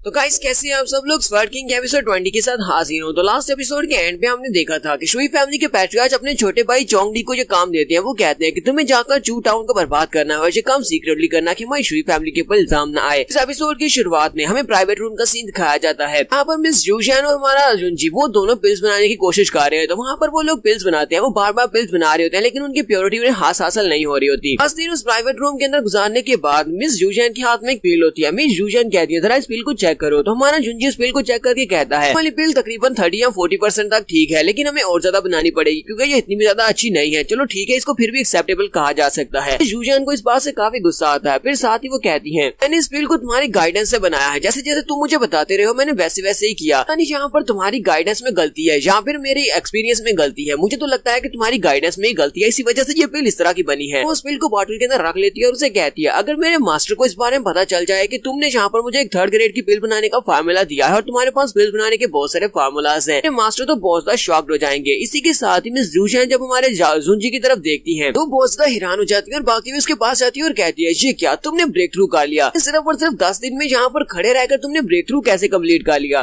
जुंजी उसे कहता है हमें यहाँ पर इस रूम के अंदर तकरीबन 10 से 15 दिन हो चुके हैं, तो तुम्हें क्या लगता है कितने दिनों में ब्रेक थ्रू कम्प्लीट नहीं कर सकता? जूशियन उसे कहती है जब तुम यहाँ पर आए थे तब तुम बॉडी टैम्परिंग के 8th लेवल पर थे लेकिन अब तुम बॉडी टैम्परिंग के 9th लेवल पर पहुंच चुके हो। 10 से 15 दिन के अंदर कौन ब्रेक थ्रू कम्प्लीट कर पाता है और यहाँ पर सिर्फ खड़े रहकर तुम कैसे कर पाए हो? यहाँ पर पिल्स बनाने में बिजी थी तभी तुमने यहाँ पर ब्रेक थ्रू कर लिया। जुंजी उसे बताता है कि उसने कैसे यहाँ पर ये सब कुछ किया है। वो उसे कहता है मेरे पास अपने कुछ तरीके हैं। जब तुम यहाँ पर पिल्स बना रही थी तो पिल्स को बनाने के दौरान यहाँ पर इसके अंदर से काफी सारी यांग एनर्जी निकलती है। इतनी एनर्जी पिल बनाने के लिए तुम्हें चाहिए होती है, वो सारी एनर्जी तुम पिल बनाने में यूज कर रही थी लेकिन जो एक्स्ट्रा एनर्जी थी उस सारी की सारी एनर्जी को वहाँ पर बैठकर मैं उसको एब्जॉर्ब कर रहा था। और इसके अलावा मेरे पास एक स्पेशल लिक्विड है जिसको स्पिरिट लिक्विड कहा जाता है। उस स्पिरिट लिक्विड को जो कि बहुत ज्यादा प्योर है उसको यूज करने पर मेरी कल्टीवेशन बढ़ गई है और मेरा लेवल इंक्रीज हुआ है। जहाँ पर हमारा जुंजी बताता है कि उसे ये स्पिरिट लिक्विड कहाँ से मिला था। जब वो उस केव के अंदर गया था ड्रैगन पीक माउंटेन में और उसे एक एग मिला था जिसको सील किया गया था। उसके एग के अंदर से काफी सारी स्पिरिट एनर्जी लिक्विड की फॉर्म में बह रही थी, तो उसने नीचे एक बर्तन रख के उस सारी लिक्विड एनर्जी को अपने पास सेव कर लिया था क्योंकि उस एग के अंदर से स्पिरिट एनर्जी निकल रही थी। तो वो जब निकल कर कंडेंस हो जाती थी तो वो एक ड्रॉप बनकर नीचे गिर जाती थी। मिस जूशियन कहती है क्या वाकई में स्पिरिट लिक्विड कहती है? मैं पहली बार अपनी जिंदगी में किसी स्पिरिट लिक्विड को देख रही हूँ, ये तो बहुत ज्यादा प्योर भी लग रहा है। जुंजी उसे कहता है हाँ ये बहुत ज्यादा प्योर है, इसको स्पिरिट लिक्विड कहते हैं। हम लोग अक्सर अपनी एनर्जी को बढ़ाने के लिए स्पिरिट स्टोन को एब्जॉर्ब करते हैं लेकिन ये स्पिरिट स्टोन के मुकाबले में बहुत ज्यादा प्योर है क्योंकि ये सिर्फ और सिर्फ स्पिरिट से बना हुआ है। मिस जूशियन से कहती है तुम्हें ये स्पिरिट लिक्विड कहाँ से मिला? हमारा जुंजी से कहता है ये तो सिर्फ एक सीक्रेट है, मैं तुम्हें इस बारे में नहीं बता सकता। ल्यूजियांग भी वहीं पर बैठी होती है, कल्टीवेट कर रही होती है। जुंजी कहता है मैंने ल्यूजियांग को भी अपने इसी मेथड के बारे में बताया, इसीलिए वो भी वहाँ पर अपनी बॉडी के अंदर जो फ्रोस्ट किया उसको सप्रेस कर पा रही है क्योंकि वो इस तरीके को यूज करते होते हुए यहाँ पर कल्टीवेट नहीं कर रही है, लेवल अप करने की कोशिश नहीं कर रही, बल्कि अपनी बॉडी के अंदर फ्रोस्ट की को प्रेस करने की कोशिश कर रही है। फिर साथ ही वो जुंजी से पूछती है क्या है इसकी बॉडी के अंदर कौन सी टाइप की फ्रोस्ट की है जिसको निकालने के लिए तुम इतनी ज्यादा मेहनत कर रहे हो। जुंजी से आगे से कोई भी जवाब नहीं देता। मिस जूशान कहती है वैसे तुम इस लड़की की कुछ ज्यादा ही केयर करते हो जिसकी वजह से तुम इसको यहाँ पर लेकर आए हो। लगता है कि ये लड़की बहुत ज्यादा लकी है। वो लोग कमरे से बाहर निकलते हैं। जब वो बाहर निकलते हैं तो वहाँ पर बहुत सारे गार्ड्स खड़े होते हैं। वो सभी लोग इनके प्राइवेट रूम को यहाँ पर प्रोटेक्ट कर रहे होते हैं। इतने सारे गार्ड्स को देखकर काफी ज्यादा हैरान होता है और कहता है ये क्या, यहाँ पर इतने सारे गार्ड्स क्यों हैं। मिस जूशान उसे कहती है ये सारे के सारे गार्ड्स यहाँ पर सिक्योरिटी के लिए थे ताकि कोई भी जबरदस्ती अंदर ना घुस सके, क्योंकि हम लोग बहुत ही सीक्रेट काम कर रहे थे। साथ ही सिटी लॉर्ड भी वहीं पर होती हैं। वो लोग कहते हैं ये क्या, सिटी लॉर्ड भी यहाँ पर क्या कर रहे हैं। तो सिटी लॉर्ड सीधे आकर हमारे जुंजी के सामने झुकते हुए से ग्रीट करते हैं और कहते हैं पैट्रियार्क जू प्लीज मुझे माफ कर दे। फर्स्ट टाइम हम दोनों के दरमियान में कुछ अनबन हो गई थी। हम दोनों ने एक दूसरे के साथ सख्त तरीके से बात की थी। इस वजह से मैं पिछले 10 दिनों से यहीं पर दरवाजे के बाहर खड़ा होकर तुम्हें गार्ड कर रहा था ताकि कोई भी यहाँ पर अंदर आकर तुम्हें डिस्टर्ब ना कर सके। सिर्फ इतना ही नहीं बल्कि मैंने तुम्हारे लिए एक बैंक्वेट पार्टी का बंदोबस्त भी किया है। क्या तुम आज शाम अपनी फैमिली मेंबर्स के साथ मेरे घर आ सकते हो? हमारे घर आकर बैंक्वेट पार्टी में शामिल हो जाना। क्योंकि उसी वक्त जाऊ भागता हुआ वहाँ पर आता है और उसे कहता है यंग मास्टर बहुत ही बुरा हुआ, और वो जल्दी से आकर उसके कान में आकर कुछ बताता है। वो उसे कहता है यंग मास्टर 2 दिन पहले एक टाउन के ऊपर किसी ने अटैक किया था। वो काफी सारे लोग थे, बहुत सारे असैसिन्स थे, यहाँ पर बैंडिट्स से समझ लो। मैं तो लगा था कि वो माउंटेन बैंडिट्स है, लेकिन असल में वो माउंटेन बैंडिट्स नहीं थे। हमने उनमें से कुछ को पकड़कर बंदी बना लिया है अंडरग्राउंड प्रिजन में। लेकिन हमें लगता है कि वो शुई फैमिली के मेंबर्स हैं, इसी वजह से तुम्हें इसमें आना पड़ेगा। जुंजी उसे कहता है क्या वाकई में वो शुई फैमिली के लोग थे? साऊ उसे कहता है वैसे तो वहाँ पर माउंटेन बैंडिट्स की तरह ही वो प्रिटेंड कर रहे थे, लेकिन असल में हमने उन्हें स्कूल में से कुछ लोगों को पकड़कर बंदी बनाया हुआ है। मास्टर जैन के वहाँ पर होते हुए कोई भी हमारे पर अटैक कैसे कर सकता है? तुम्हें जाकर उन लोगों से बुलवाना होगा कि वो शुई फैमिली के मेंबर्स हैं या नहीं। उनमें से एक को तो हमें जानते हैं कि वो चोंग डी है, शुई फैमिली के पैट्रियार्क का छोटा भाई। हमारा जुंजी हल्का सा मुस्कुराता और कहता है लगता है कि शुई फैमिली वाले फाइनली अपने टर्टल शेल में से बाहर निकल रहे हैं। आगे बढ़ता है सिटी लॉर्ड से कहता है सिटी लॉर्ड आपका बहुत बहुत शुक्रिया। हम दोनों के दरमियान में जो कुछ भी बात हुई थी मैं उसको भुला जाता हूँ। आपके ऊपर बिल्कुल भी गुस्सा नहीं हो। और आपकी बैंक्वेट पार्टी के लिए हम लोग किसी दिन आएंगे। आज मुझे एक जरूरी काम करने के लिए जाना है। और फिर साथ ही मिस जूशान को भी बोलता है मिस जूशान आपका बहुत बहुत शुक्रिया। फिर साथ ही उन सभी को गुड बाय बोलने के बाद वो वापस अपने फैमिली घर की तरफ चल पड़ता है। हमारा जुंजी जब वापस अपने घर पहुंचता है तो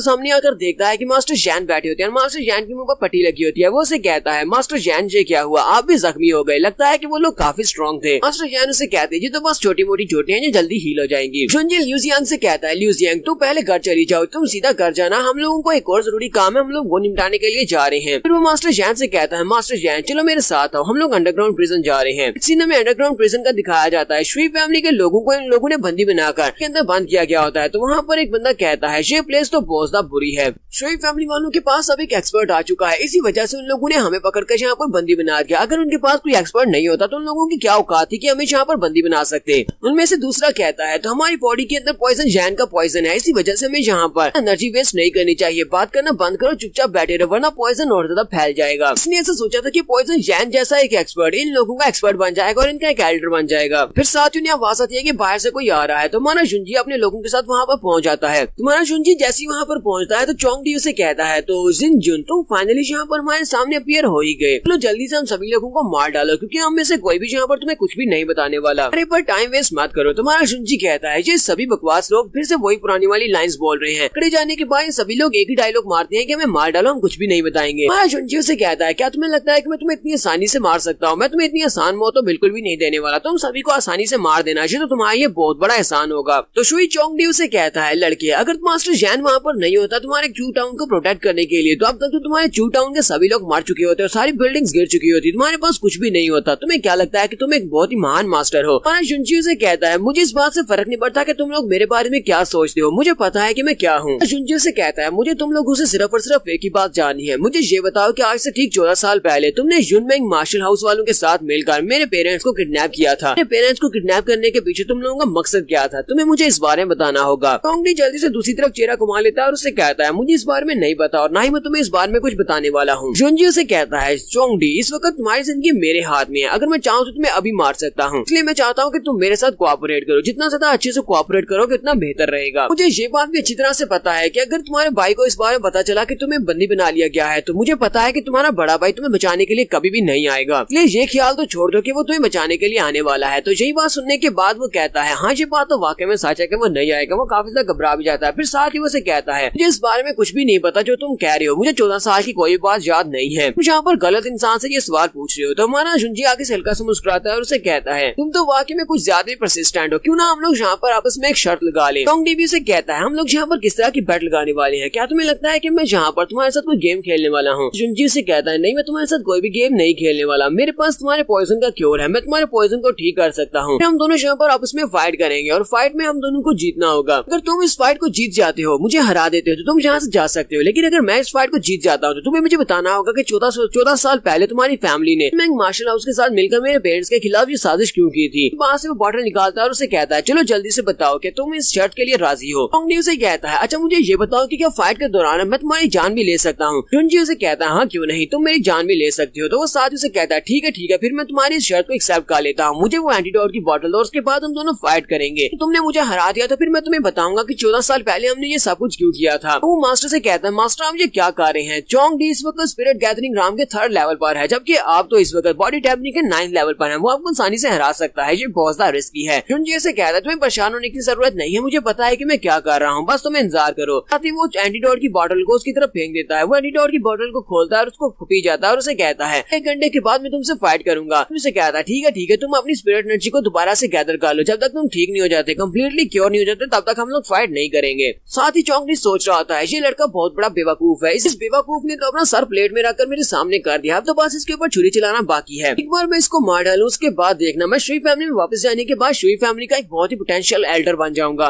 तो नेक्स्ट सीन 1 घंटे के बाद का दिखाया जाता है। 1 घंटे के बाद ये दोनों उसी प्रिजन के एक हाल में जाकर फाइट करने वाले हैं। तो चोंग डी को भी बाहर निकाला जाता है, वो उसे कहता है चलो ठीक है अब मैं फुली रिकवर हो चुका हूँ, चलो अब जहाँ पर फाइट करके देखते हैं। साथ ही वो अपनी पावर्स को रिलीज करते हुए उसे कहता है तो मैं अपने फर्स्ट मूव को चलने वाला हूँ, अपनी पहले मूव को यूज करते हुए हमारे जुनजी के ऊपर अटैक करने के लिए आगे बढ़ता है। पॉइजन जैन भी काफी घबरा जाते हैं और उसे कहते हैं मास्टर बचना, इसने अपने बाजू के ऊपर एक मोर्टल आर्टिफैक्ट को पहना हुआ है जो कि काफी ज्यादा पावरफुल है, जो कि इसको पावर दे रहा है। उस आर्टिफैक्ट को निकालकर उसकी एक तलवार बना लेता है और हमारे जुनजी के ऊपर अटैक कर देता है, जबकि जुनजी अपनी तलवार को निकालकर उसके अटैक को ब्लॉक कर रहा होता है। चोंग डी ने अपने बाजू के ऊपर एक आर्टिफैक्ट को छुपाया होता है। यहाँ पर इस फाइट को कौन जीतेगा ये हम लोग नेक्स्ट एपिसोड में देखेंगे। एपिसोड 20 की एक्सप्लेनेशन अच्छी लगी हो तो कमेंट करके जरूर बताइएगा। चैनल को सब्सक्राइब कर दें, वीडियो को लाइक और शेयर कर दें। शुक्रिया।